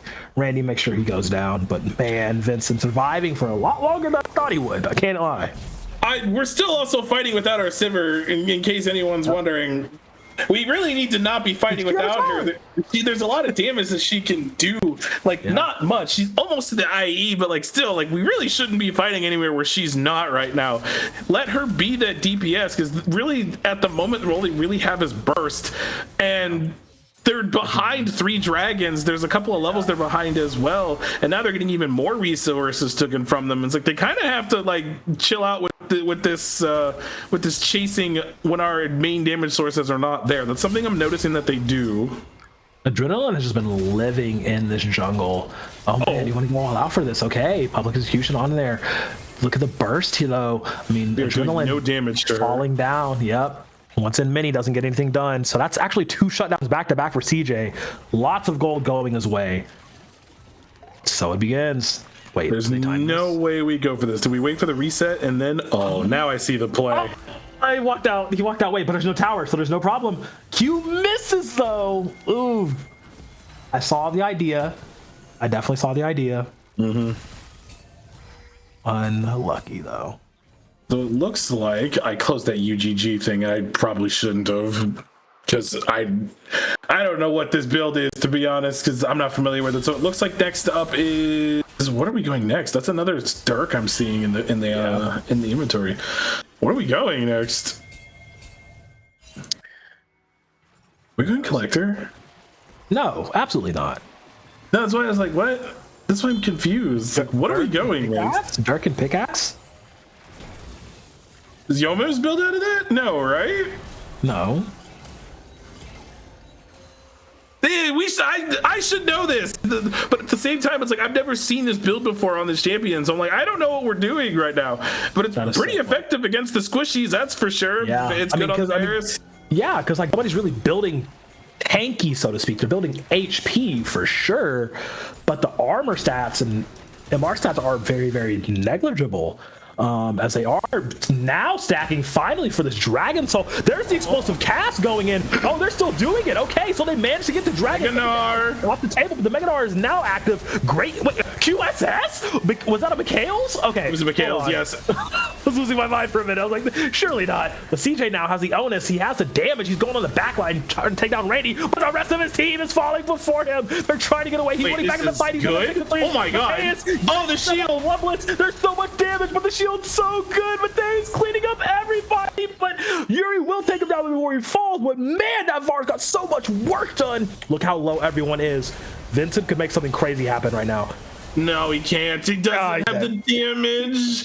That Volibear build is so cringe. Oh, and I don't know if they fought before Sivir had IE too. Oh, Serpent's Fang. Oh, Serpent's Fang. Okay, that makes sense because Karma. But wow, that fight was so close. They get the dragon, but lose the fight at the end of the day. The death timers are long enough. Yeah. So as we're actually getting another look. How this unravels though, because like my problem with the whole thing is that CJ split off from the rest of the team. That was my problem with the whole thing. Well, look when he re-engages here. Instead of going down, he goes off to the right, and I'm like, hey, Mateus is literally just making a walk around through crab. Good Bartle. Oh no way! Oh no way! The tempered fate stopped the Baron. Loveless. Did they leash it? Wait, did it reset? I don't know if the Baron reset or not. Because if it didn't, then this thing can take this. It did reset. It did reset. Oh my god! They end up getting the Baron for themselves, most likely. Wait, Randy's here. Randy's here. Okay, they do get the Baron. It is secured. Oh my god, Loveless. Actually insane. The tempered fate from downtown stalling the Baron. Then they clean up 2 kills and steal it. Thanks for the leash, nerd. I don't know what's going on anymore. I'm losing my mind because this game has been just absolute back and forth because it is a 2000 gold lead, yes, but the entire gold lead is basically on Gnar and Volibear. Volibear has 3 items, by the way. That's 506, by the way. Oh yeah, the gold is even between the junglers. Okay, so it's really just top lane that has the lead because bot lane's close, mid lane is even. Like it's just the top lane that's the difference now. We're getting a tempered fate mid. Yeah, and CJ still trying to take down Randy. Can't really 1v1 him outright. I will say though that Serpent's Fang is going to get a lot of value, both because of the Karma, both also the Volibear. It's just deleting these shields is very, very key. I still would have liked to see the Eclipse, get that extra shield for yourself, but still building towards another lethality item, full lethality Ambessa. So like that's why you're not surviving any of these fights, right? Because she's going full lethality. I mean, you could get a what is it, Edge of Night or Edge of Night, I guess. You don't use it for. You wouldn't really use it for anything, though. I think that's probably why they don't go for it. The only thing you could really use it for is a Winter's Bite or Machine of Corruptions, I guess. But like, if they burn something just to get it off of you, then they can layer the CC onto you. You know what I mean? So I don't think it's that useful, this game per se. But I mean, maybe. But at the same time, we're in a weird state right now. The game is in a very, very weird state. The Baron was taken. We have 1 minute 20 until this next dragon up on the map, which we don't have a solar right now for SGG because they ended up getting first river access. They ended up taking that dragon. We have mid lane tier 2 that is falling right now. This is really impressive how like Ira have stabilized the game more or less, because like they've been doing cheeky things like that, for instance. Oh my god. Yeah, and Randy's just gonna get deleted. Jesus. Okay.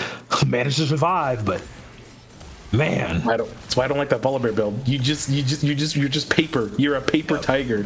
He's 5-0, but what happens now that this Gragas is getting tanky? We assume Mbessa is gonna maybe get a little bit of beef and like maybe one ruby crystal of some kind. Sivir's on 3 items and working on the next item as of right now, which probably is gonna be Phantom Dancer next.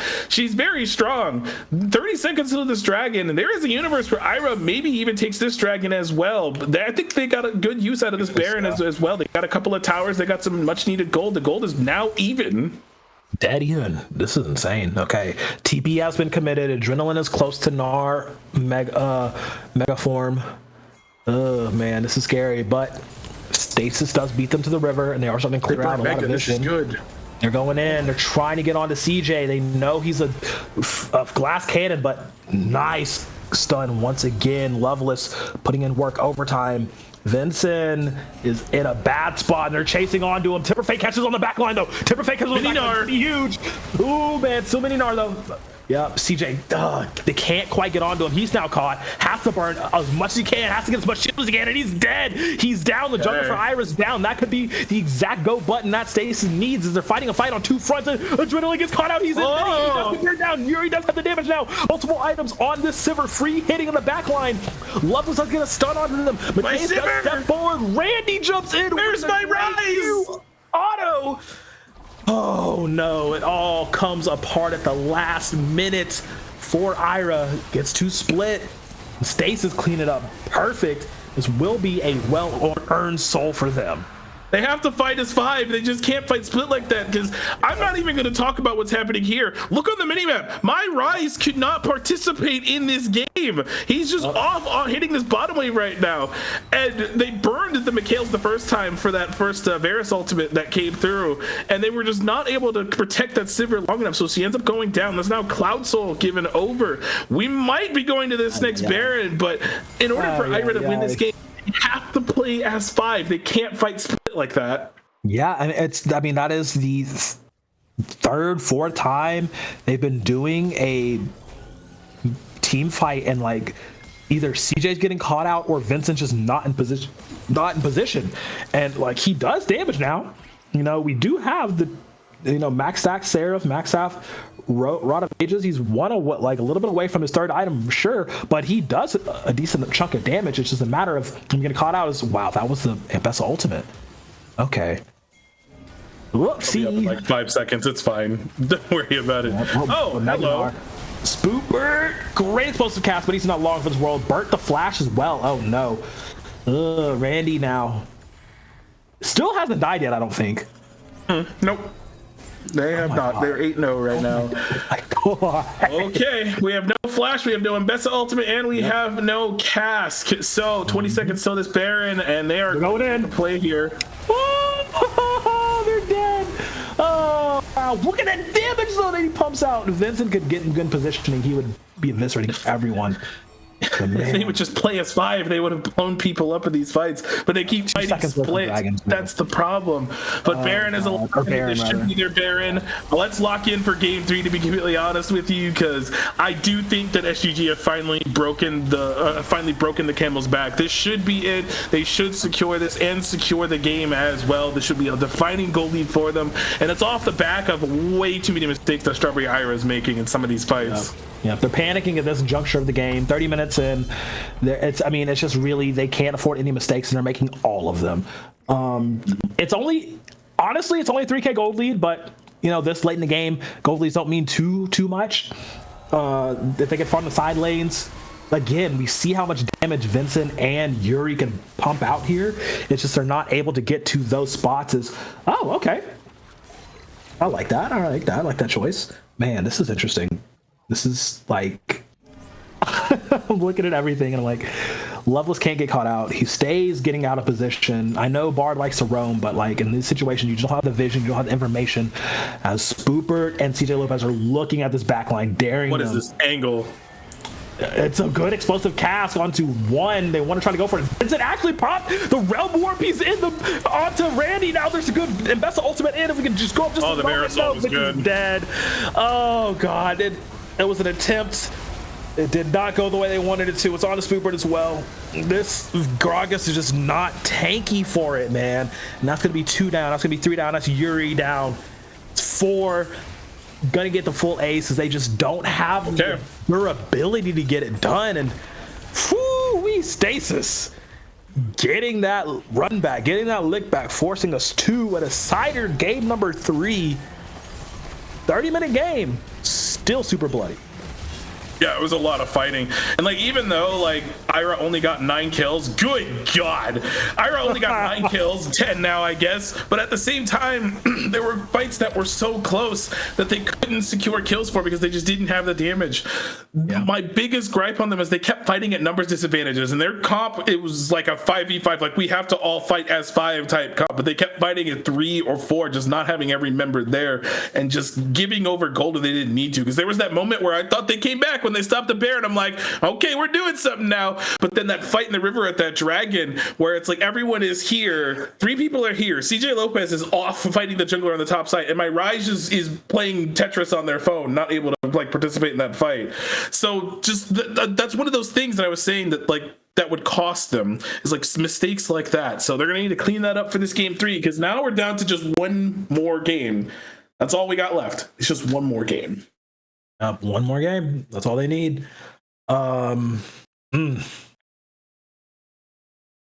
Hey, we gonna see who's gonna come out on top. Both games have been pretty bloody, pretty interesting skews of gold, but who wants that last playoff spot? Quick break.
Game 3. Of course it is. You know it had to be like this. The last spot for playoffs. Stasis Gaming, Jin, Strawberry, Ira. Yes. One last dance.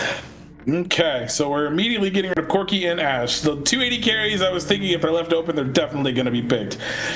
So if you're going to pinch the pool even further, I imagine Yunara is going to still stay off the table. Ari is being banned away, which I think is fine as well, because I think we're probably leaning towards they're going to pick Vi if we leave it open, because Talia's out of the game, so that's the last like good combo with her.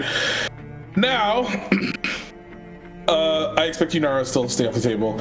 In terms of the third bans, they banned Wukong in game 2 for Strawberry Ira, so I wonder if that still stays, or if they're intending on picking that themselves for this game. Because CJ Lopez, again, like I was saying, needs something to kind of like get the team going. I think the Mbessa was fine, I just didn't really get the team going, if that makes sense. It was really just like, I press R, but my teammates are dead, so I have to take the kill anyways. That's kind of how I think if they did a more traditional tank other than Gragas in the top lane, I think they would have been fine. I think that was the big thing.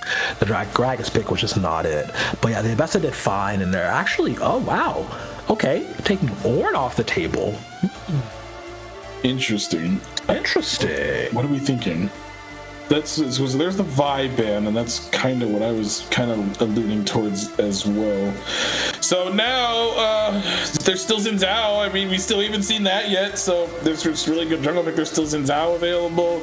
There's still oh my god, who even still played? Jarvan's still up. That was banned away in the previous game. Nefiri's been picked a little bit, which could be interesting. Okay, yeah, there it goes. So it is going to end up being the Jarvan after all. That is what is going to be locked in, and I think that's fine. You don't really have like a really obnoxious combo you can have, which is why I think it's interesting that they banned Ornn, actually, unless they were afraid of getting picked away. But either way, Sion's still available. Malphite, if they want to go that, you wouldn't really pick that top though anymore, so there's still some options there for them. But Strawberry Ira taking their time here with what they want to decide. What do you answer with? Again, you ban the Vi away. Maokai might be an option for them if they want to. Zeri, do we just lock Lulu immediately here? Because I would think if we're gonna pick the Zeri that we should go ahead and just kind of full send it on the Zeri Lulu combo. I think so, yeah. If you have the opportunity to lock it in, you might as well just lock it in immediately. Don't even leave it up to chance for them to be split up.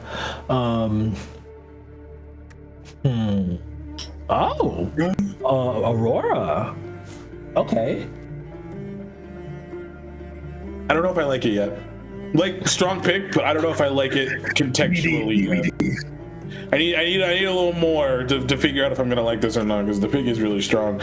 I do wonder though if Stasis Gaming now realizing that like, hey, the Lulu's available, we could do a Phelios Lulu if we wanted to right now, because that's typically one of the picks that goes into Zeri. So if they want to steal away that combination, they can go for it. Since Karma's not available, oh, is this gonna be Caitlyn's Ira? I saw this recently and it was obnoxious to deal with. It's one of my go-tos. I love it, and it just works so well, dude. Like. It also stops Zeri from playing the game pretty much too, which is not a great time. I say that as an AD carry player. I hate playing against Zyra so much. She does so much damage she does so much damage because no one's building her support in the support role. You're just playing a mage and just building her full AP when you get gold. Like there's nothing there for you. Lucian is actually interesting. What? I have questions. I would have liked Caitlyn here better. Significantly better. Oh, hold on. That pick on the other hand, well, I guess it's right here. This is a CJ Lopez special. CJ Lopez plays this in the jungle all the time. I cast their other team, No Quarter Pounder, over there on Risen, and CJ Lopez gets this champion banned a lot, so they're willing to pick it up because it's open right now. Otherwise, it probably would have been banned away in the second phase. So honestly, good for them for picking that out. I would imagine that from here, we're going to probably ban out top laners to kind of give Spoober a little easier time up there, or we're banning away supports. Just kidding. Are we? It's Zyra mid, isn't it? That'd be funny. We're banning supports. That's why I'm like, it's Zyra mid. I wouldn't hate it. I don't know if I like it though. But into Aurora might be fine. I think it's fine up until she gets Lost Chapter, and then it gets kind of obnoxious because she can wave clear almost as fast as you can. So maybe it's fine. So what else are we taking off the table? Nami and Amelia Van. Okay, Yeah. Amelia immediately. Yeah. So you have Lucian. Get out of here. I know this is psycho. Do we ban Janna here? This is that's the only other champion I can think you play with Zeri, something a little bit of movement speed for her. Zeri is really the only one I can think of. I guess if you wanted to, you could go Yumi, but that's. I don't think you should per se. Mel's open if you want to go something cheesy, I guess. Nico's available as well. Maybe we get Zeri, Tom Kench, Zeri Senna. I don't know actually. Oh, we installed Sion. Okay, so it is. That kind of just negates everything Stasis wants to do right now. Zyra's not gonna be able to burn down a Sion fast enough, especially with an Aurora round too. We just play Cassante, don't we? This is my worst nightmare. We just lock in Cassante here. Yes. Because I'm thinking about it as like we're in a game 3 scenario. Seraphine. Okay, interesting. We're in a game 3 scenario. We've had Rumble in the top lane. We've also had Galio, Gragas, and Gnar up there as well. So with them off the table, it's like, well, typically what's left is Cassante. Mordekaiser is another one. That would be a really spicy one, as a matter of fact. My only beef, though, if they lock it in, is if it is way too much AP on their side. They need to kind of diversify it, I think, just to... you have Zyra and Seraphine. What more AP do you need? Look who they're up against, brother. I guess, but, like... there's lots of still good support picks here, I guess, if they really want to. Something cheesy would be the Zillion, as a matter of fact, actually. That could be something cheesy. That'd be too cheesy. That'd be too cheesy. I think it could be a little bit of a cook, you know, you got the revive. Okay, never mind. They hate me. They're just gonna go ahead and go with the cop-out option, which honestly, I think it's fine. Them locking in the Rakan here, I think it actually works out really well. Never mind. Pizzazz. Little pizzazz. Interesting. Very interesting looks all across the board for both these teams. Who do you think would draft? Well, I'm contextually trying to picture where the Zyra is going to do this fight. I know she's going to do a lot of zoning. She has good CC. The Stranglethorns is going to be really good, especially if they want to try to bum rush a Baron. And if she's AP, that's going to do a lot of damage. It's also a lot of lockdown as well. You kind of combo it with her root, the Seraphine ultimate, or vice versa. Then the Jarvan goes in, kind of does their thing. So there's Ball pit plus Seraphine ult has in mind. Listen. Ball pit plus Stranglethorns plus Seraphine ulti. I mean, yeah, there's a lot of different combinations I'm going to do. The thing is, my issue with Strawberry Ira is it's a lot of single target damage, except for Aurora. Like, she's the only one that does a little bit of AoE. Everyone else is very single target focused, and the only single targets you're really focusing off Stasis is the Jarvan and the Mordekaiser when they go in. Because Lucian, I'm so worried for Mateus on this Lucian, just because how short range you are playing into Rakan, Sion, Gwen. Yeah. Interesting. This is gonna be a gnarly game, really gnarly game, and of course we're gonna end. We would end the regular split on a 3-game series with probably one of the wildest drafts we've seen, because we never see Zyra in any other lane but support nowadays, and only true psychopaths whip her out. So you know what? It's fine. It's me. It's fine. I'll take it. I would hate to play against it, but we'll have to find out who comes out on top at the end of the series, because remember, everything is on the line for this one game. Whoever wins moves on to playoffs. Whoever loses will have to watch from home. So when we come back, we'll be on the rip for game 3. So don't go anywhere.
5. Game number 3, the almighty, all-important decider.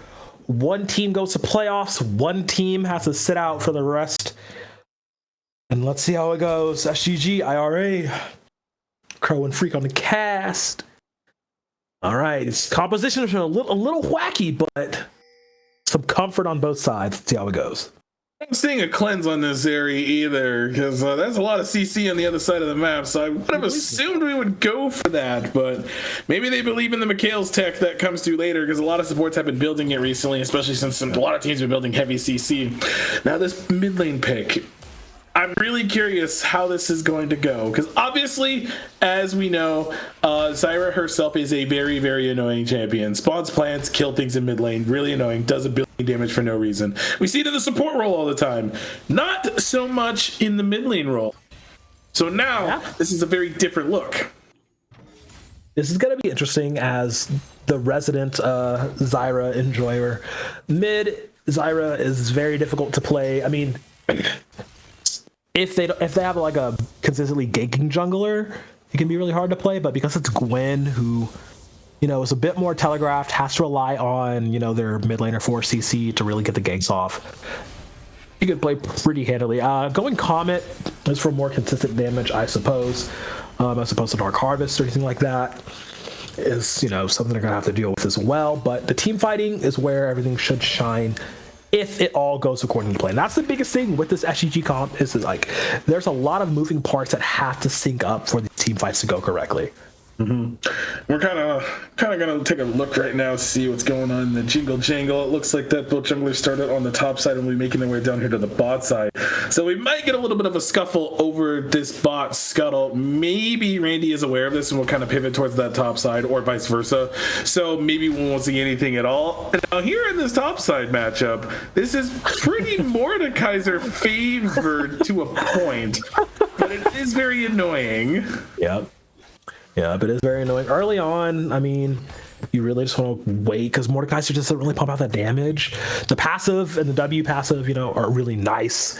And the W healing can come in clutch, but the thing is, Scion popping the death passive is when you're super low, you know, it doesn't really help out. And also the Adrenaline opting to take Flash Ignite instead of Flash TP. Oh my god, he keeps landing these Qs at a weird angle. Wait, I do see a Gwen walking up here. I think we are aware that this guy is going to get just a wee bit cheeky. There's pings on it right now, so I would assume that this is a death happening on my screen. Yeah, he already popped the Q and the E. I'm trying to walk this one out. He wanted to get that first kill, that first blood on the spooper, but it's not happening. Adrenaline will fall. First blood going over to CJ Lopez, who we know can be a tyrant on this Gwen, is the Force to Flash Loveless, has been playing amazing all series long on all supports that he's, even in their lost, you know, still playing amazing on these supports. But it's just on this Rakan, this is the playmaker, you know. Because you're not going to be relying on CJ Lopez to be the engage. You're going to want either Spooper to be the engage or the Rakan. It's going to be up to Loveless to find those angles, find those engages. Because a lot of these members are squishy. The only ones that will not are Jarvan, Asterix, and Mordekaiser, also Asterix, because they kind of just build health, not really real tank stats. But the two of them are going to be... Jarvan in particular is going to be the go button, so I think if they play around the Jarvan and the Zyra ultimates, then the turn is actually really good for Ira. So there's lots of things that they could do to get some playmaking going on, and it will start out with Loveless, I would say. So going to be looking to see what they could do as they go ahead and shove this lane in. Right now we have a 900 gold lead in favor of Ira, starting off really nicely off of that first blood from earlier. And I said CJ Lopez plays Gwen a lot. I'm not kidding. They drew bans in all of the series that they would play on No Quarter Pounder last split, and even now I think too they kept drawing bans. So CJ Lopez on a really premier pick at a do or die situation. I'm going to be looking to see what they can do. I would not be surprised if they just carry through this entire game. I've seen it. Yeah, it could happen. Yeah, no joke, But we do have the dragon spawning on the map right now. Looks like that neither jungler's really kind of in a position where they could do it. We do have bot lane pushing in, so there could be bot lane prio for SGG here on the. Not really expecting too much top prio right now, as a matter of fact, as we're getting a really nice trade. I think the Q missed, so we're not going to get the electrocute proc off just yet. But Randy Aura is here, most likely looking for CJ. The two junglers should see each other on this grab, but I think he wants to try to get this dragon while this lane is pushing in on the bot side. I do know that the more I'm looking at this, right, because I know that CJ Limits on this Gwen, running the Ghost, will be everywhere on the map as much as they possibly can. I'm looking for SGG to, oh, wow, okay, never mind. Yep, straight up do Dragon. Just group 4, do Dragon. Profit. Mm-hmm. Good play. I actually like this play. I mean, Aurora was sort of being pushed in, but also the bot lane was being pushed in, and like your CJ Lopez is like, nah, I don't want it, so you're just gonna go ahead and leave it alone anyways. Gwen is not level 6, which is the biggest reason why you were gonna fight that. She's trying to hit it right now, but your Mordekaiser pushed in the Scion, so you don't have top prio. You're kind of in a weird spot right now, and you don't have flash. You just kind of have to leave, and this Scuttle Crab is going to go down. I actually want to see how close we are to level 6 on Gwen right now. I don't think it's close enough. Jarvan did hit 6 off that, so it should have been just that one camp. Oh, it would have been that crab, and then she would have hit 6. That's actually really unlucky timing. That's the damn timing of it all, brother.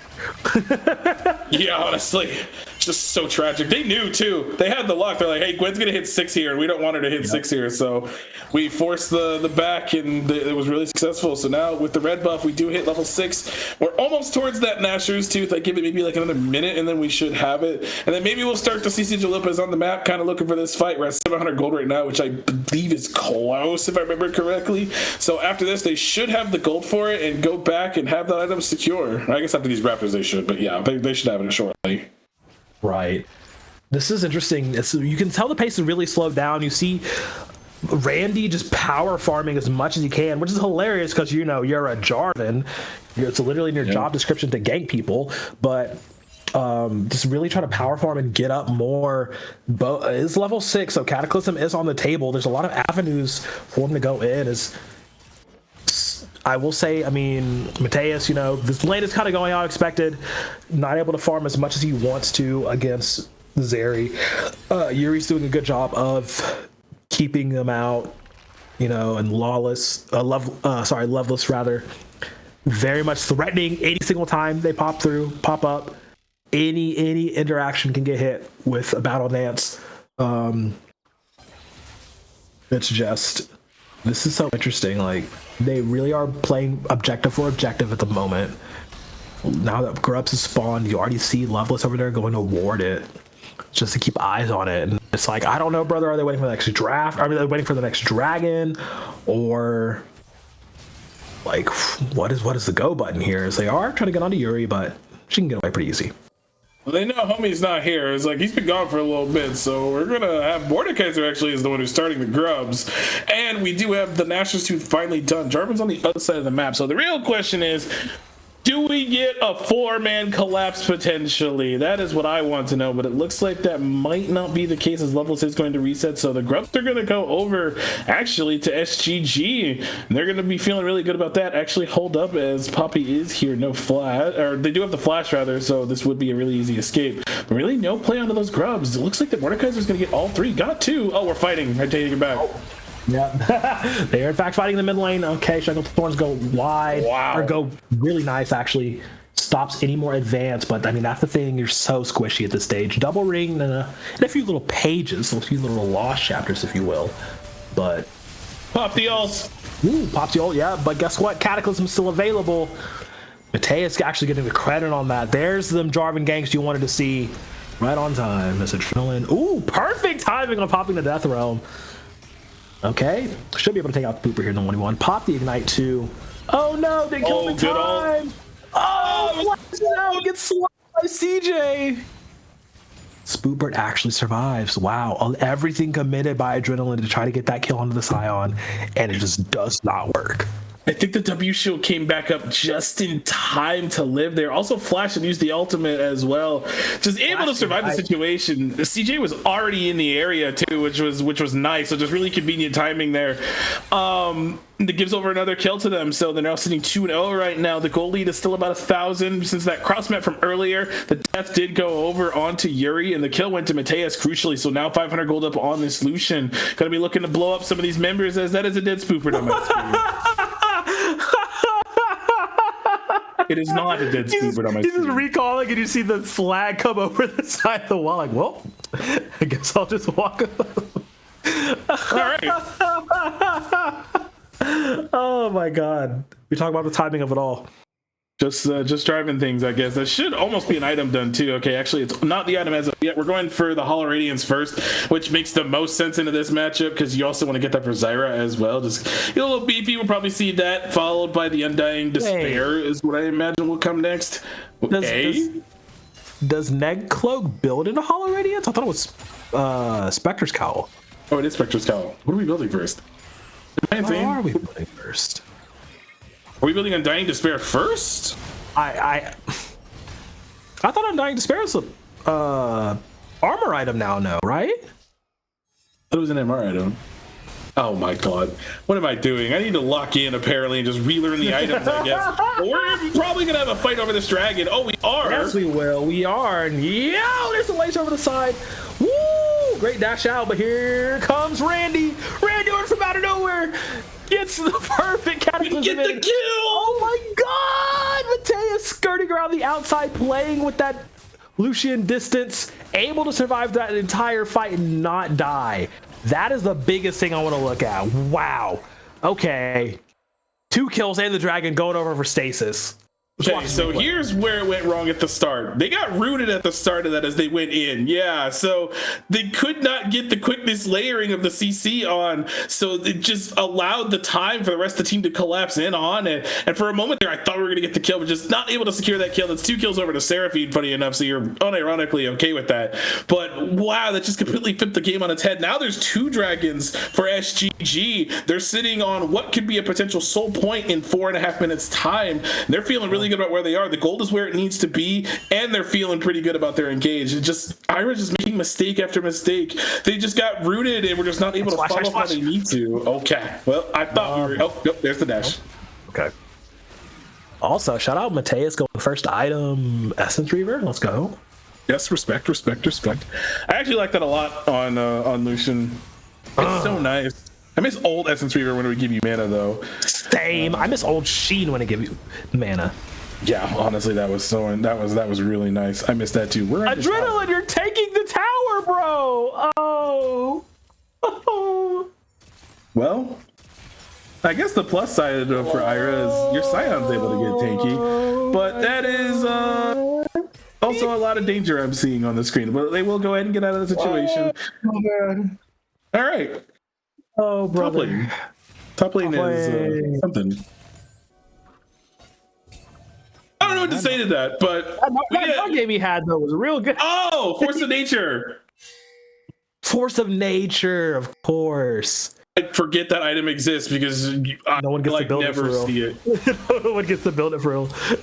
That's true. Like nobody really builds it. I think I built it in ARAM. I think last time I played. I know that shit on Udyr, especially. Oh, you know what? Well, building it on Udyr, yeah, that hilariously makes a lot of sense. Oh, I'm actually not even surprised actually that it would be built on Udyr. But we should see some resets coming in. We still have under 3 minutes until the next dragon. There's really not too much for Ira to do at the moment because Reptile isn't up for another minute's time. We might get a little something here in the bot lane though, I guess. Hello. Oh yeah, you're dead, bro. Oh man, Mata gets exploded because there's only a poor little pop star. Will be destroyed. CJ gets the credit on that one. Again, man, you know, just casually getting all the kills. Now, the thing is, though, I'm really proud of them for not going any further because their engage tools were all gone. You burn the Gwen ultimate and you burn the quickness. That was it. That's the fight. That's done. From there, you don't really have that good fighting potential. It looks like that is Jarvan that's here. Flash is almost up. EQ does have Cataclysm. They're just waiting it out. Yeah, trying to buy time. Does flash in, gets another pull? No. Just wanted to get the flash out of him.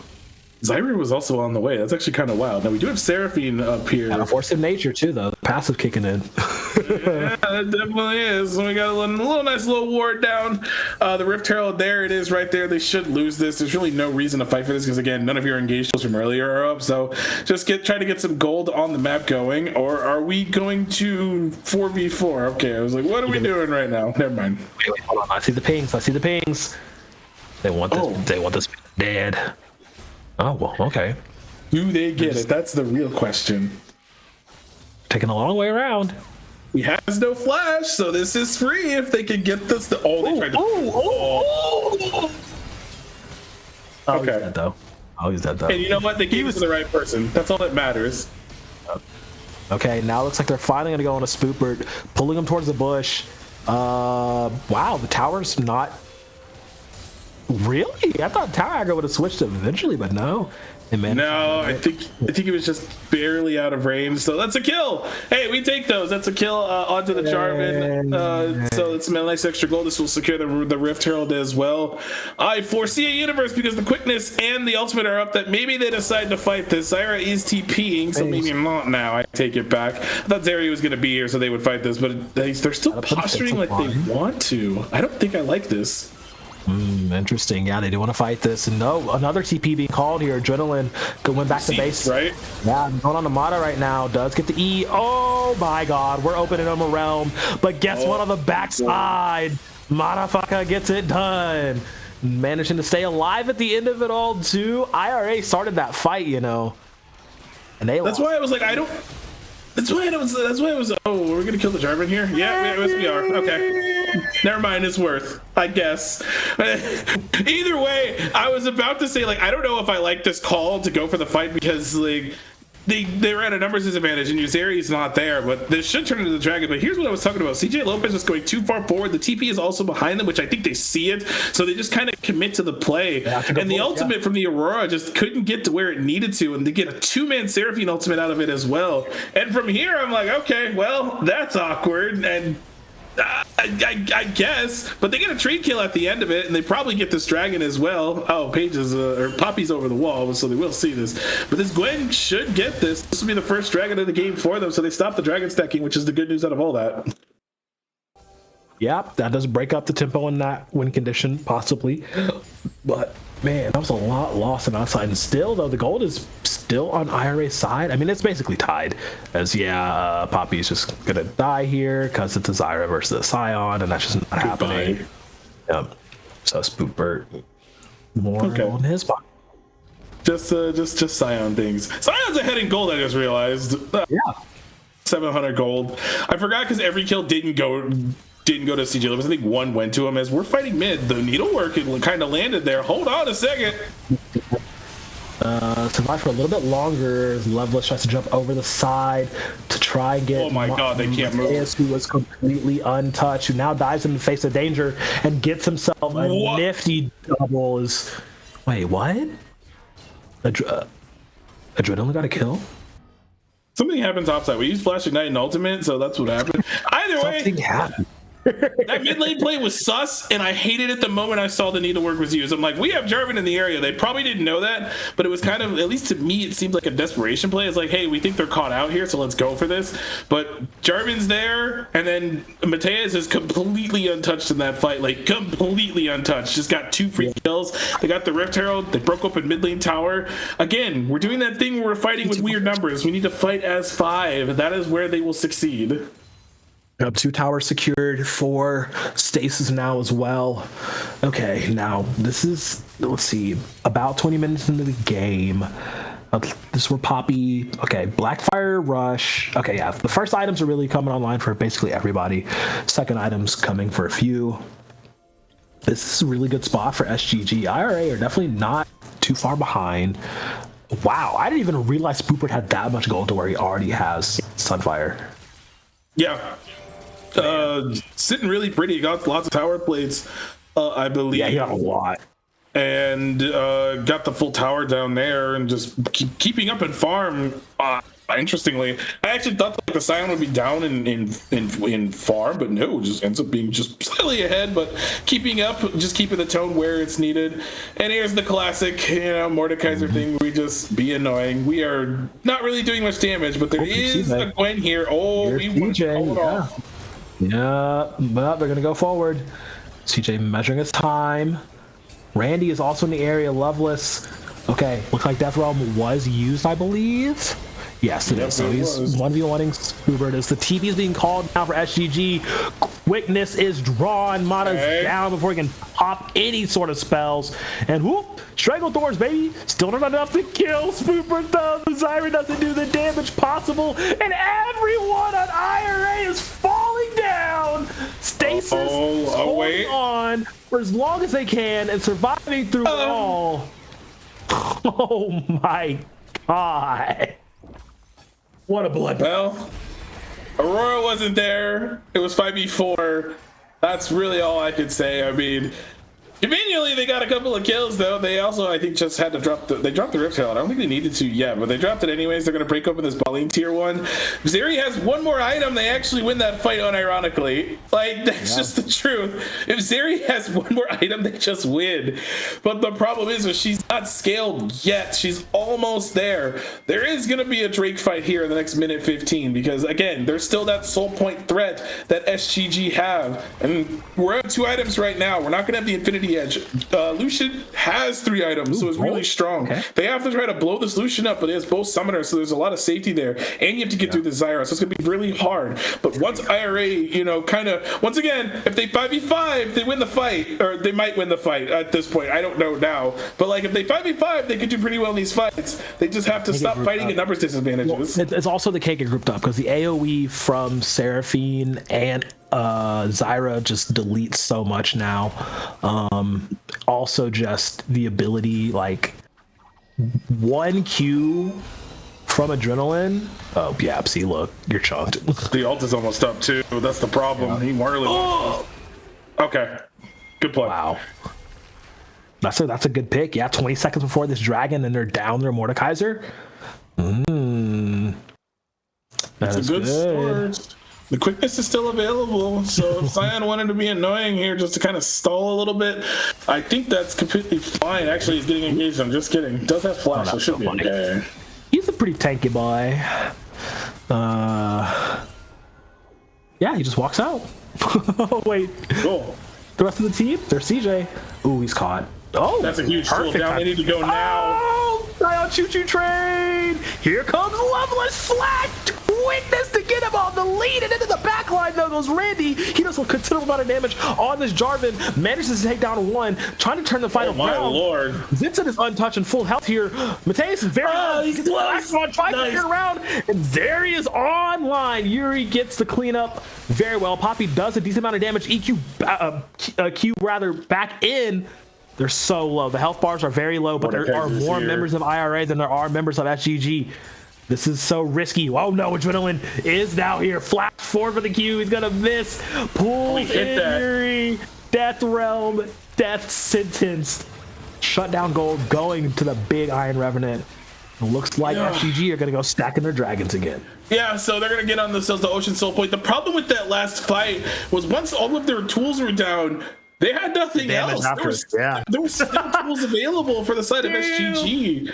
The Cataclysm, I think, was still up. Mordekaiser just respawned, so even though they won the fight, their strongest member is not really strongest member, but one of their strongest members is still there, and you're all on 1 HP. You just cannot fight the rest of that fight, and that's also the problem with not being able to get to the Zyra. There's so much poke she could do during these fights and so much zoning that she provides so much value, and I figured this would be the case with seeing this mid pick. Yep, and now the Leandries is completed for the Zyra as well. 6 stacks on the ring, looking pretty nice. That's a lot of damage over time being done. Vincent on this Aurora can get a lot of damage done, with the Shadow Flame Stormfall, but it's just they're not able to, like you said, they do all their ultimates, they do their wombo combo, but the sustained damage afterwards just is not quite enough to deal with them. And Randy on this Jarvan has been having such a great game, dude. 5-1-12, getting all the cataclysms, getting all the knockups necessary. Mateus, why are you dashing forward onto a Scion, bro? Oh, that TP in the behind might be the reason here.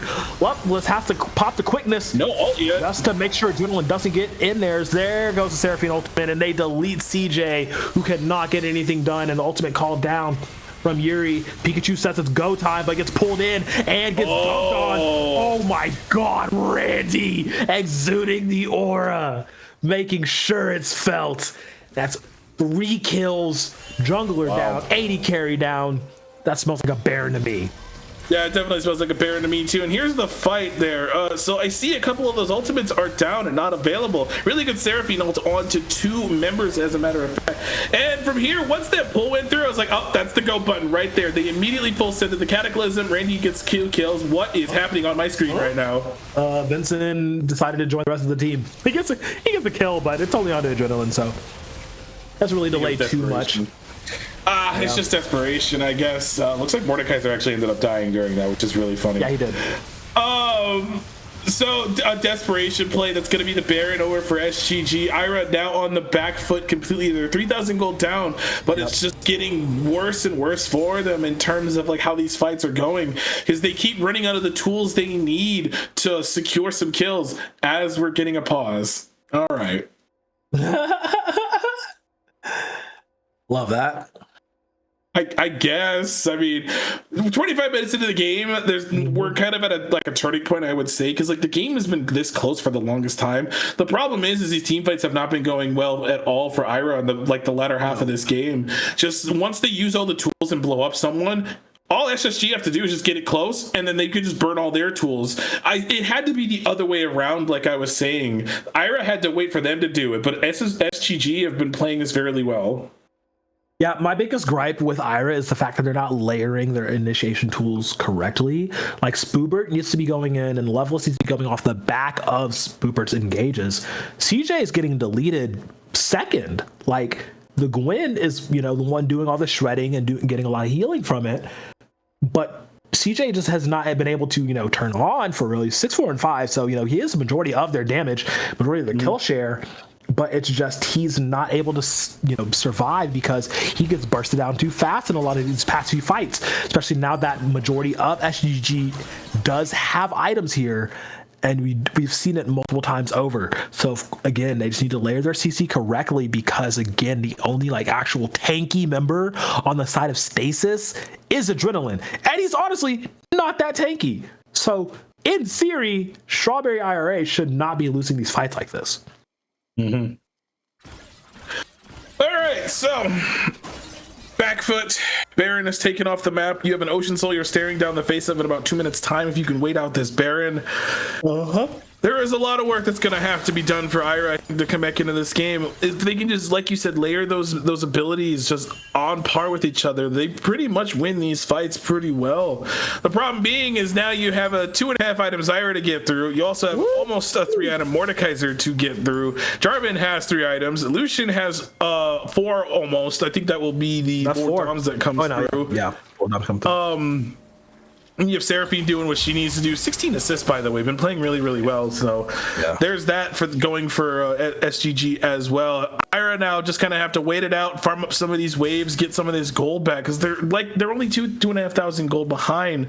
But it's where the gold is where it's mattering right now. That's kind of what's kind of keeping the game. That's kind of what is showing why the game is the way it is. You have 8 kills on Lucian, 6 kills, and that is a caught Loveless, I think, isn't it? He just knows his fate. He actually burns the ultimate, interestingly enough, but yeah, resigned to his fate. He will die. A minute before this important dragon, though. I mean, death timer's not too long, so not too angry on this. Is Spooper wants to try to take out Boppy, does force the flash out of him. He wants, split pushing Scion is split pushing Scion. Like I said, Zyra just does not have the penetration to get through the armor, the defenses rather of Spoobert. So yeah, he'll do to get that power in front of her face, even though she has Baron empowered minion wave and a Baron buff on her. But it will trade tower for tower. There's Adrenaline, though. Can't say the same as Vincent. Just look how much damage this Aurora is able to do. And now you're wondering to yourself, how the hell are IRA losing this? don't think that void staff will be done just yet. It'll be close, and the rest of the team is coming over to secure this tower. So more standing gold that is going to be given over to SGG. But it looks like they want to fight this. The TP is coming. You also have an Ocean Dragon you have to fight for here in 14 seconds. Yeah. So right here, this is it, I think, Crow. So we're about to see what happens, because if Ira can win this fight, then this is a really good avenue for them to get back into the game. But if they lose this fight, unfortunately, I think that's going to be it. Well, no, because Spoopert is positioning. He wants to fight this. Randy's in the bushes. They do have the quickness on to two really important members. That is Poppy, that is Randy. Good. Both getting caught up, but the Seraphine ultimate is there. But the shutdown comes through from CJ, managing to get it done. Look on the backside. Vincent trying to hop between worlds and gets away and gets another kill. That's two members gone. Stasis is falling. This is exactly what they need. And that's exactly what they want. And they're going to take it all. 3 kills down, plus stopping the soul. Spoopert, you're so good on the Scion, bro. That's what I'm talking about. Like, and that's what you were talking about too. It's like, that's what you need to do. That's all you have to do, and you just straight up win the fight. And they did exactly what they needed to do. They get the dragon. They win the fight. They're going to get some of the standing gold off the map once this wave gets here. And this is they've taken the gold lead now. They got some really massive kills that they needed to. They got the shutdown onto the Jarvan. I think the Zyra had one as well. And this is what we were saying. We needed to layer all of the CC as necessary. Scion ultimate, man. That's just crazy. No opportunity for Poppy to even react. They get on to Randy, who is able to EQ out. But the biggest thing, though, Vincent surviving through that. Because he was able to get the ultimate down, get the W trail with the E as well. Like, he was able to live through that. So he was able to get the damage down and survive out of it. Super good job. Woo, okay, so we keep going. It is now a 1,500 gold lead in favor for Ira. We might be going quite the distance this night, and by that I mean we're probably in for a 45-minute game, depending on how this. It'll be the longest one of the night. It would be, because every game's ended about sub 32 minutes by this point. But both these teams, like we said at the top of the day, everything is on the line tonight. If you lose, you are out. If you win, you are through to playoffs. Both these teams vying for those final playoff spots. And speaking of which, let's find out real quick if the other ones are done. So it looks like XG Imps ended up winning their game, and Mentally Ill are out. Wow, that's kind of nuts. Wow, Mentally Ill are out? Insane. Okay.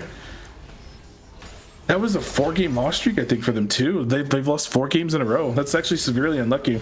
So they're going to be out. But right now, here we are, focused 24 to 18, 30 minutes into this game, as my Scion is not dying, and my Mordekaiser just got 1 pumped. All right, cool. Scion Gaming.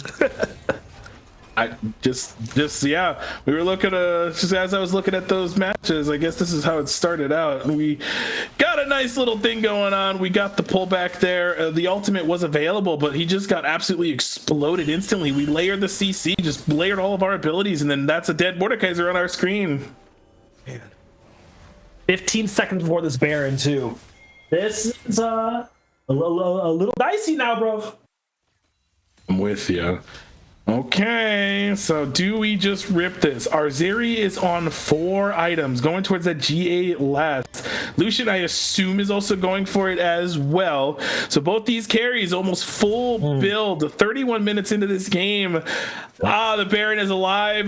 The time to fight this would be right now, especially because the Mordekaiser was dead. But now that window has probably passed, but they might still try to go for something. But I don't think they really should be.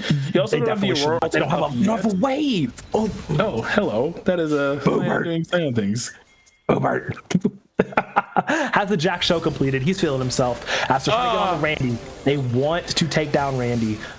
Wow, CJ is ghosted, but he is collapsed onto. The backup damage is so good, though. It's helping him out. Manages to survive. Randy gets caught in the back end. Vincent hopping between worlds once again. Making sure the dimensional drift is great. The jungler is down. Good pullback. But here comes Adrenaline, taking up as much as they can. Spoopert fighting his way out of the CJ, healing too. Vincent on the back end, but a great E from him. Gets him in position, but not enough damage. Finish him off just yet. Spoopert still ticking down. Mateus is so clean, so untouched on this Lucian dude. Being able to skirt the line of danger every single time. Perfect positioning, has not died. man, this Lucian gameplay saving them again. Yeah, and it was unfortunate too because that whole thing started out with CJ Lopez getting caught out in the river. I think once that happened, they're like, hey, now is the time we have to fight, so we have to kind of go for something right here. And now it ends up being an even fight. It's a 2-for-2 at the end of the day, so we still continue onwards. Yeah, it did stop the Baron though. Biggest thing there. Yeah. But like Mateus and Maya are playing so well in this game. Also, I love the Seraphine build, abusing the Diadem plus Echo's passive combination. Just so nice. Mata has been getting a lot of really good Seraphine ultimates in, but this is where another fight has to happen. That the thing with IRA is they have to keep fighting SGG for the Dragon Soul. This TP is a little dangerous here. It's going to be Spoopert though. He's a big boy. He can handle it. Okay, 3 seconds. The Dragon is alive. Reason not in position.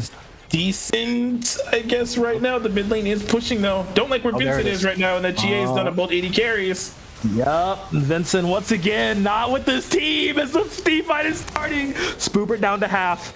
They have to reposition. They have to back off for just a moment. He doesn't have a lot of regen. We are not going forward for this. Vincent is not there. Your mid lane is not there. The quickest is burning. Gets on a 3 in the back line. But there's no damage to follow up. Okay, now Vincent jumping over, trying to take things into his own hands, but he is caught. He is caught. He is down. Down. The rest of the team for IRA is super low as well. CJ Lopez and Yuri have to carry through this. A lot of lower health bars for SGG.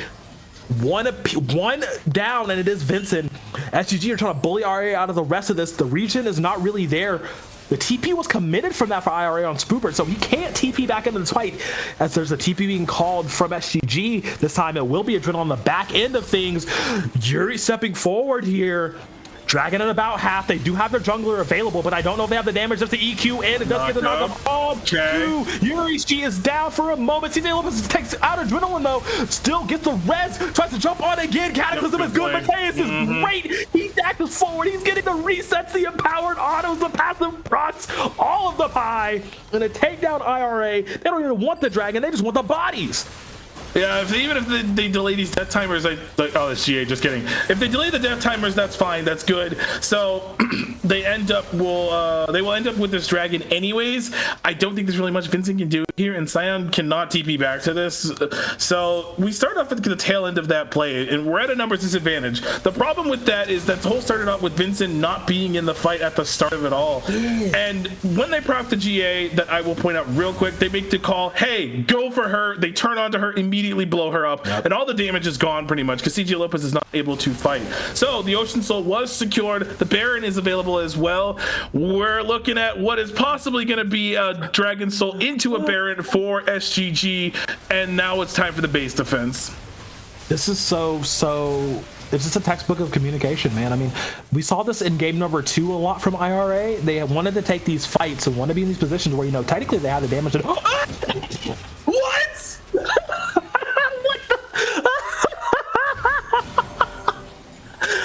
Loveless. How did you do that? Completely blind. We had spellbook. That is a. Wait, does he have spellbook? Oh, he does have spellbook. That's what happened. Crazy. My Jarvan did not smite. He didn't have smite. Never mind. That's why it happened. Jarvan didn't have smite. Okay. Loveless. Okay, that's actually huge. It does buy them a bit of time. But again, the biggest thing that I want to highlight again in game number 2, multiple times IRA were in position to take over the game and win the game through these team fights, but Vincent was not there. He was opting to try to clear a wave and then regroup. He cannot keep doing that. As you saw, that was the main reason they lost. Yes, he's on the Aurora, who has the ability to flank, you know, and like get in and, you know, lurk behind for a moment's notice. But like when he's too far away from the team, you don't have that much mobility to get in. You're not a Lilia, bruh. Like you're not moving that fast. So it's just another one of those instances where they were just technically out fought because it was a 4v5. And this late into the game, bro, you cannot do that. With these death timers too, they're about like 50-60 seconds right now too, so just one fight will cost the game. Yep. The good news news is 4 members have Baron, so they can stall this out. There's not much for SGG to do. We could potentially be seeing an Elder play here in the next 3 minutes. It's really going to come up to who presses their buttons better at this point, because we're about 74,000 gold into the game. We're at the point. Okay, we're just. He wants it. He wants the tower, bruv. Also, shout out to Lobot LCS for the raid. Welcome in. You're getting into the tail end of this series. Winner makes playoff. Losers is out. Game 3 scenario. This is so tense. They will get this tower. So IRA are marching forward with, again, they still have the Baron buff onto them. But Spoopert actually takes a lot of damage from Adrenaline at this point in the game. This is scary. They split a 4-1 once again. You're going to regroup through the red jungle here. Man, this is so tense, dude. This is so tense. Leandry's is doing work right now. That's pretty much how double that's going. Double Rylai's, listen, double Rylai's, double Leandry's is toxic. No other way to put it, bro. Oh, absolutely. But it looks like that we have about 20 seconds of this Baron left. I don't think they'll break open the base. Okay, I got nervous there for a second. I'm not gonna lie to you. But 40-minute Thornmail, by the way. Spooper's just now building just beneath the third rail. Fair. That's my goat. Hey, it's working out. There's that. There's a lot of armor. Not much MR though. We do have the Jack Show and the Force of Nature. So yeah. I'm actually surprised we don't have maybe one more MR item, but I think the armor might be fine because Lucian is full build at this point, and so is almost Zeri. Nope, I take it back. Hey, that's the base. Hi, base. How are you doing? Hi, base. All right, so you're alive for now. I say that because this could go either way. So we have about a 30-second difference in between Baron and Elder right now. Yeah. Maybe we get to see the classic Baron Elder flip, or we get to see we're gonna 50-50 one of the two objectives. Yeah. I think Elder Dragon is the more important one, to be honest with you. I'd be okay with giving a Baron if I was Ira, but Elder Dragon I would want to fight for, but that's just me.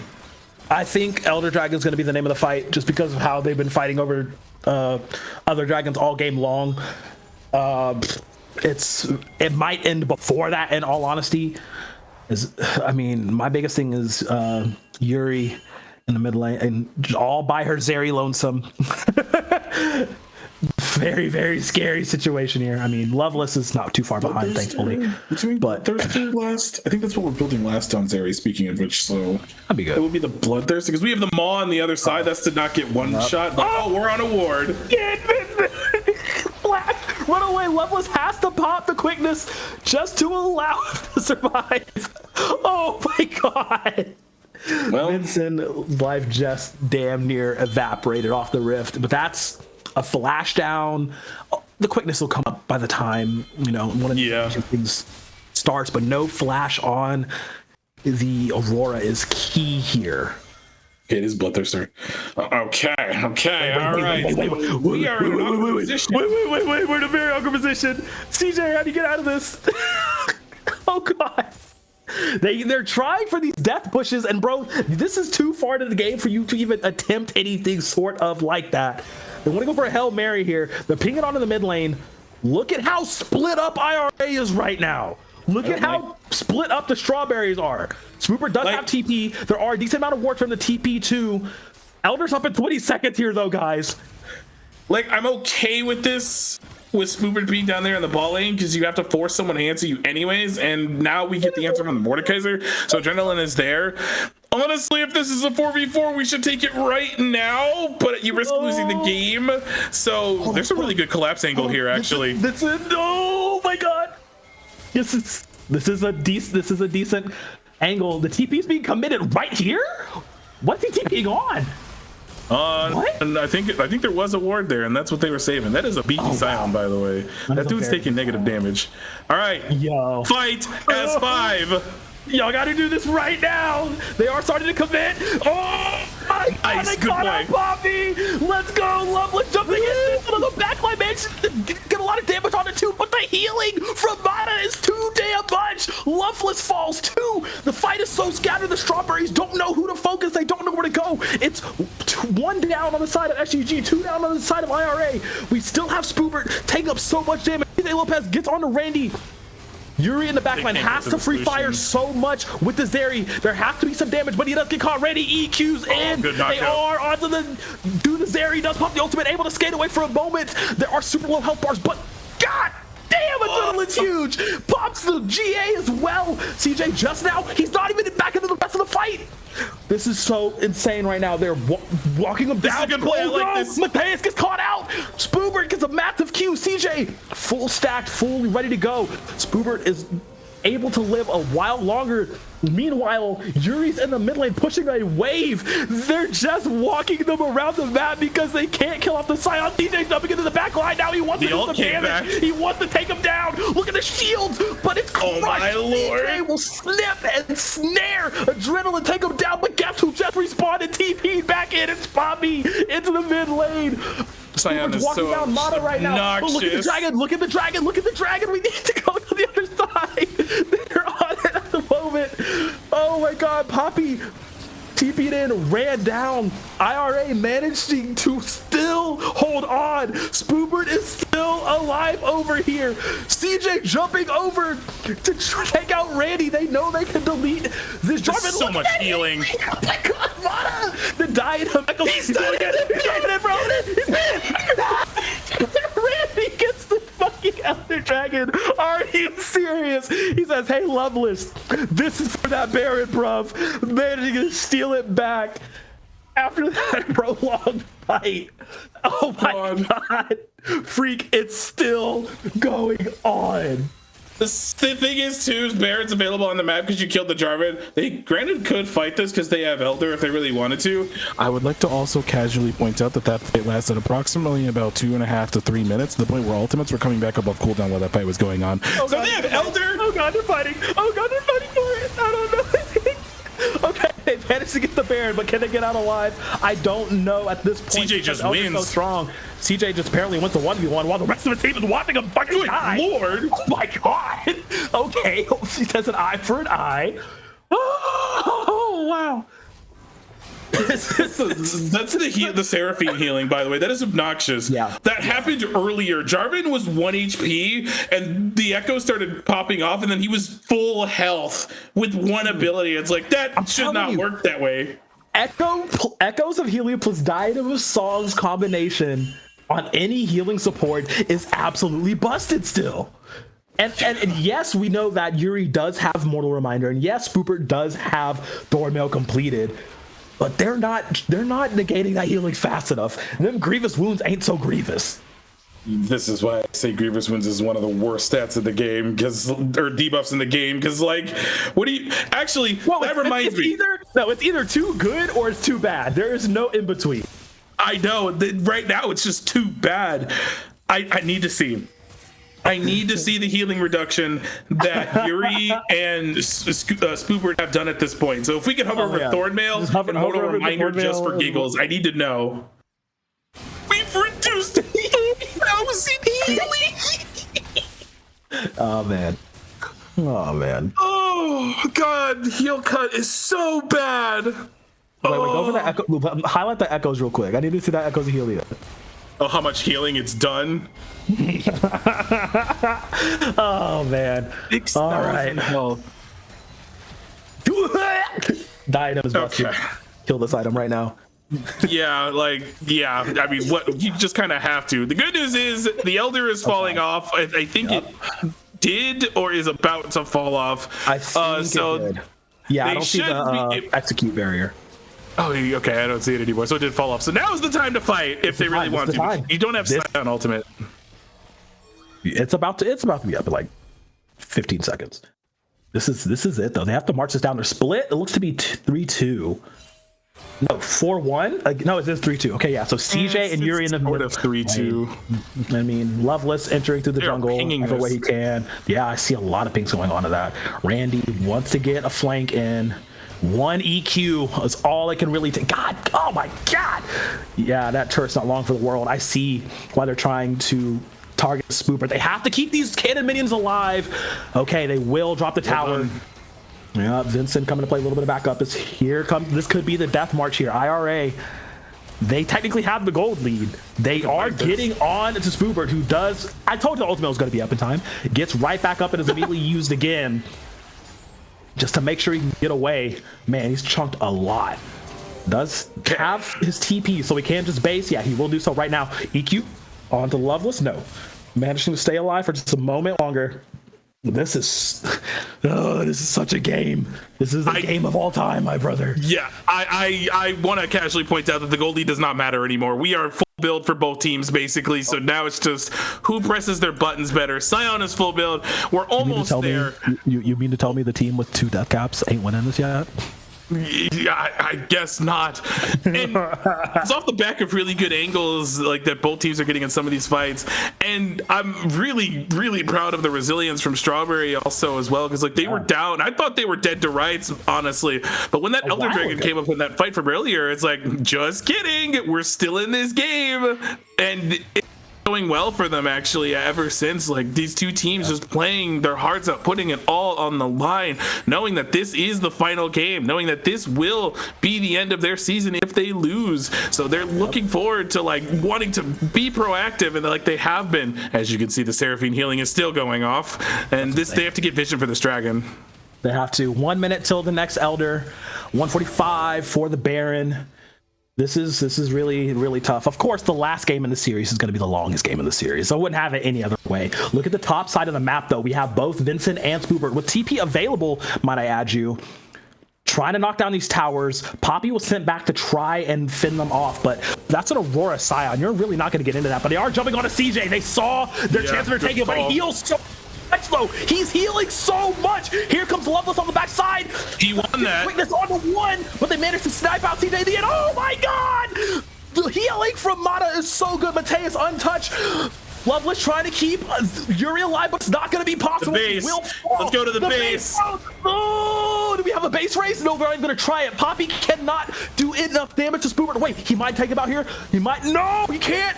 The rest of the team is here, though. The rest of the team is here. Here comes the cavalry. The Sion passive. Go between worlds. He can't get it done. Zombie Hit the Nexus. Zombie Sion. Wait, what are you doing? Hit the Nexus. Chucks it to half. They're still in it. Stasis are still here. The TP's being called. The death times are very long here. It's 27 for CJ, about 30 for Loveless, about 30 for Yuri, but I don't think they have enough time. I think at this point in the game, the damage is too high from Stasis. They can rush down this tower, they can rush down the inhib and get the Nexus turrets as well. They're 4 strong running through this. Mateus is so strong as well. He just melts through any structures. Oh, 4 seconds left. I don't think CJ can hold by himself. It's looking like Stasis are going to punch their ticket to the playoffs, and CJ's trying to hold the line the best he can. He my lord, wait. He gets one more. No, Mateus still keeping him alive. They're going to the Nexus. Oh my god, he's dying. Randy's staying up as long as he can. He has GA. They can't get on. They can't get to him.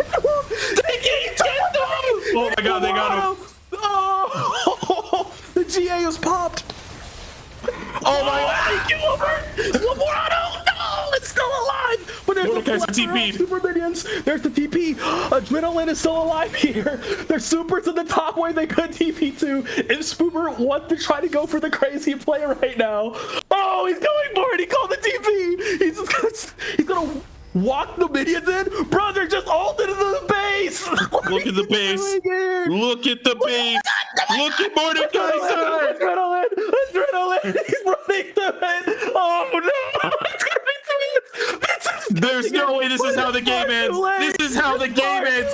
What do you mean this is how the game ends? God. It's over.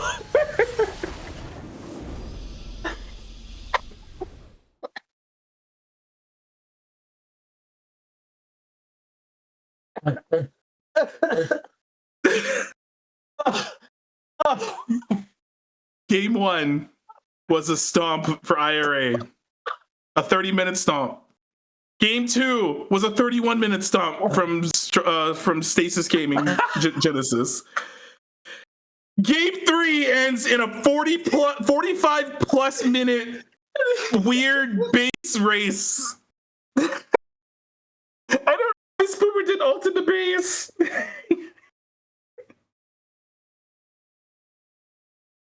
Oh my god, what a way to end this group stage. 80,000, damn. Okay. I mean, insane. What a nutty game for both these teams. Like, the fact that that's what we're ending the night on, honestly, I would not have it had any other way. Because if it was going to be like a slow slugfest, like a slow, like, methodical slugfest, but like we just had straight fighting from minute 5 to the end of the game. Several Barons. We almost had a second Elder Dragon. A base race, but... Brother, I'm dizzy. Yeah. League of Legends. Oh my god, dude. What a game. What a game. What a game. The last deciding match to see who moves on to playoffs. Yeah. Wonder if they have the bracket ready. No, they don't. Okay. They'll probably have it ready later. I thought we could go into that. But good God. That was a series.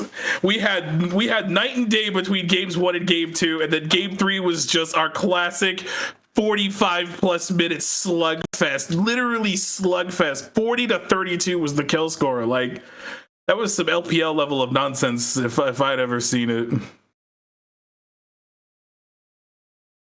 So yeah, for those that joined in at the tail end of that, I hope y'all enjoyed the show, baby, because that was insane. Oh my goodness. Oh my goodness, dude. Insane game. I'm still not over that Seraphine healing, to be honest, because that's what saved them the game. No. It's the fact that the last fight, like, even though CJ was, healing a lot himself on the Gwyn, the amount of healing that Mata was able to throw for Mateus was disgusting. Yeah. Insane behavior, but man. That being said, though, playoff starts next week. Yeah, next week. It's going to be crazy. It starts earlier, right? Or is it the same time? Yes. It's 7 p.m. Eastern, so it's 6 a.m. my time. So, yeah, that'll be fun. Yeah. Starts a bit earlier. That's the fives. BO5s, so longer series, longer sets, more excitement. Yay. Yeah. Man, anything else you want to say?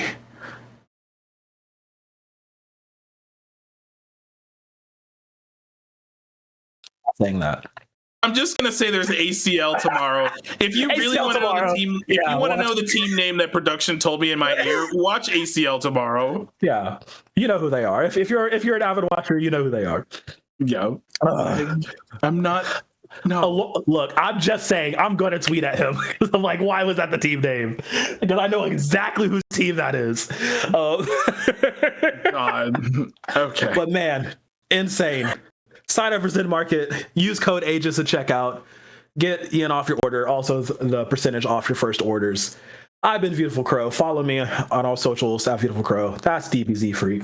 Follow him on all the socials. Same thing. You know what it is. We love you guys, but it's been a long night, and I am hungry, and I'm going to get some food, and my voice needs rest. Anyway, go out and play some more League of Legends. See y'all. Peace.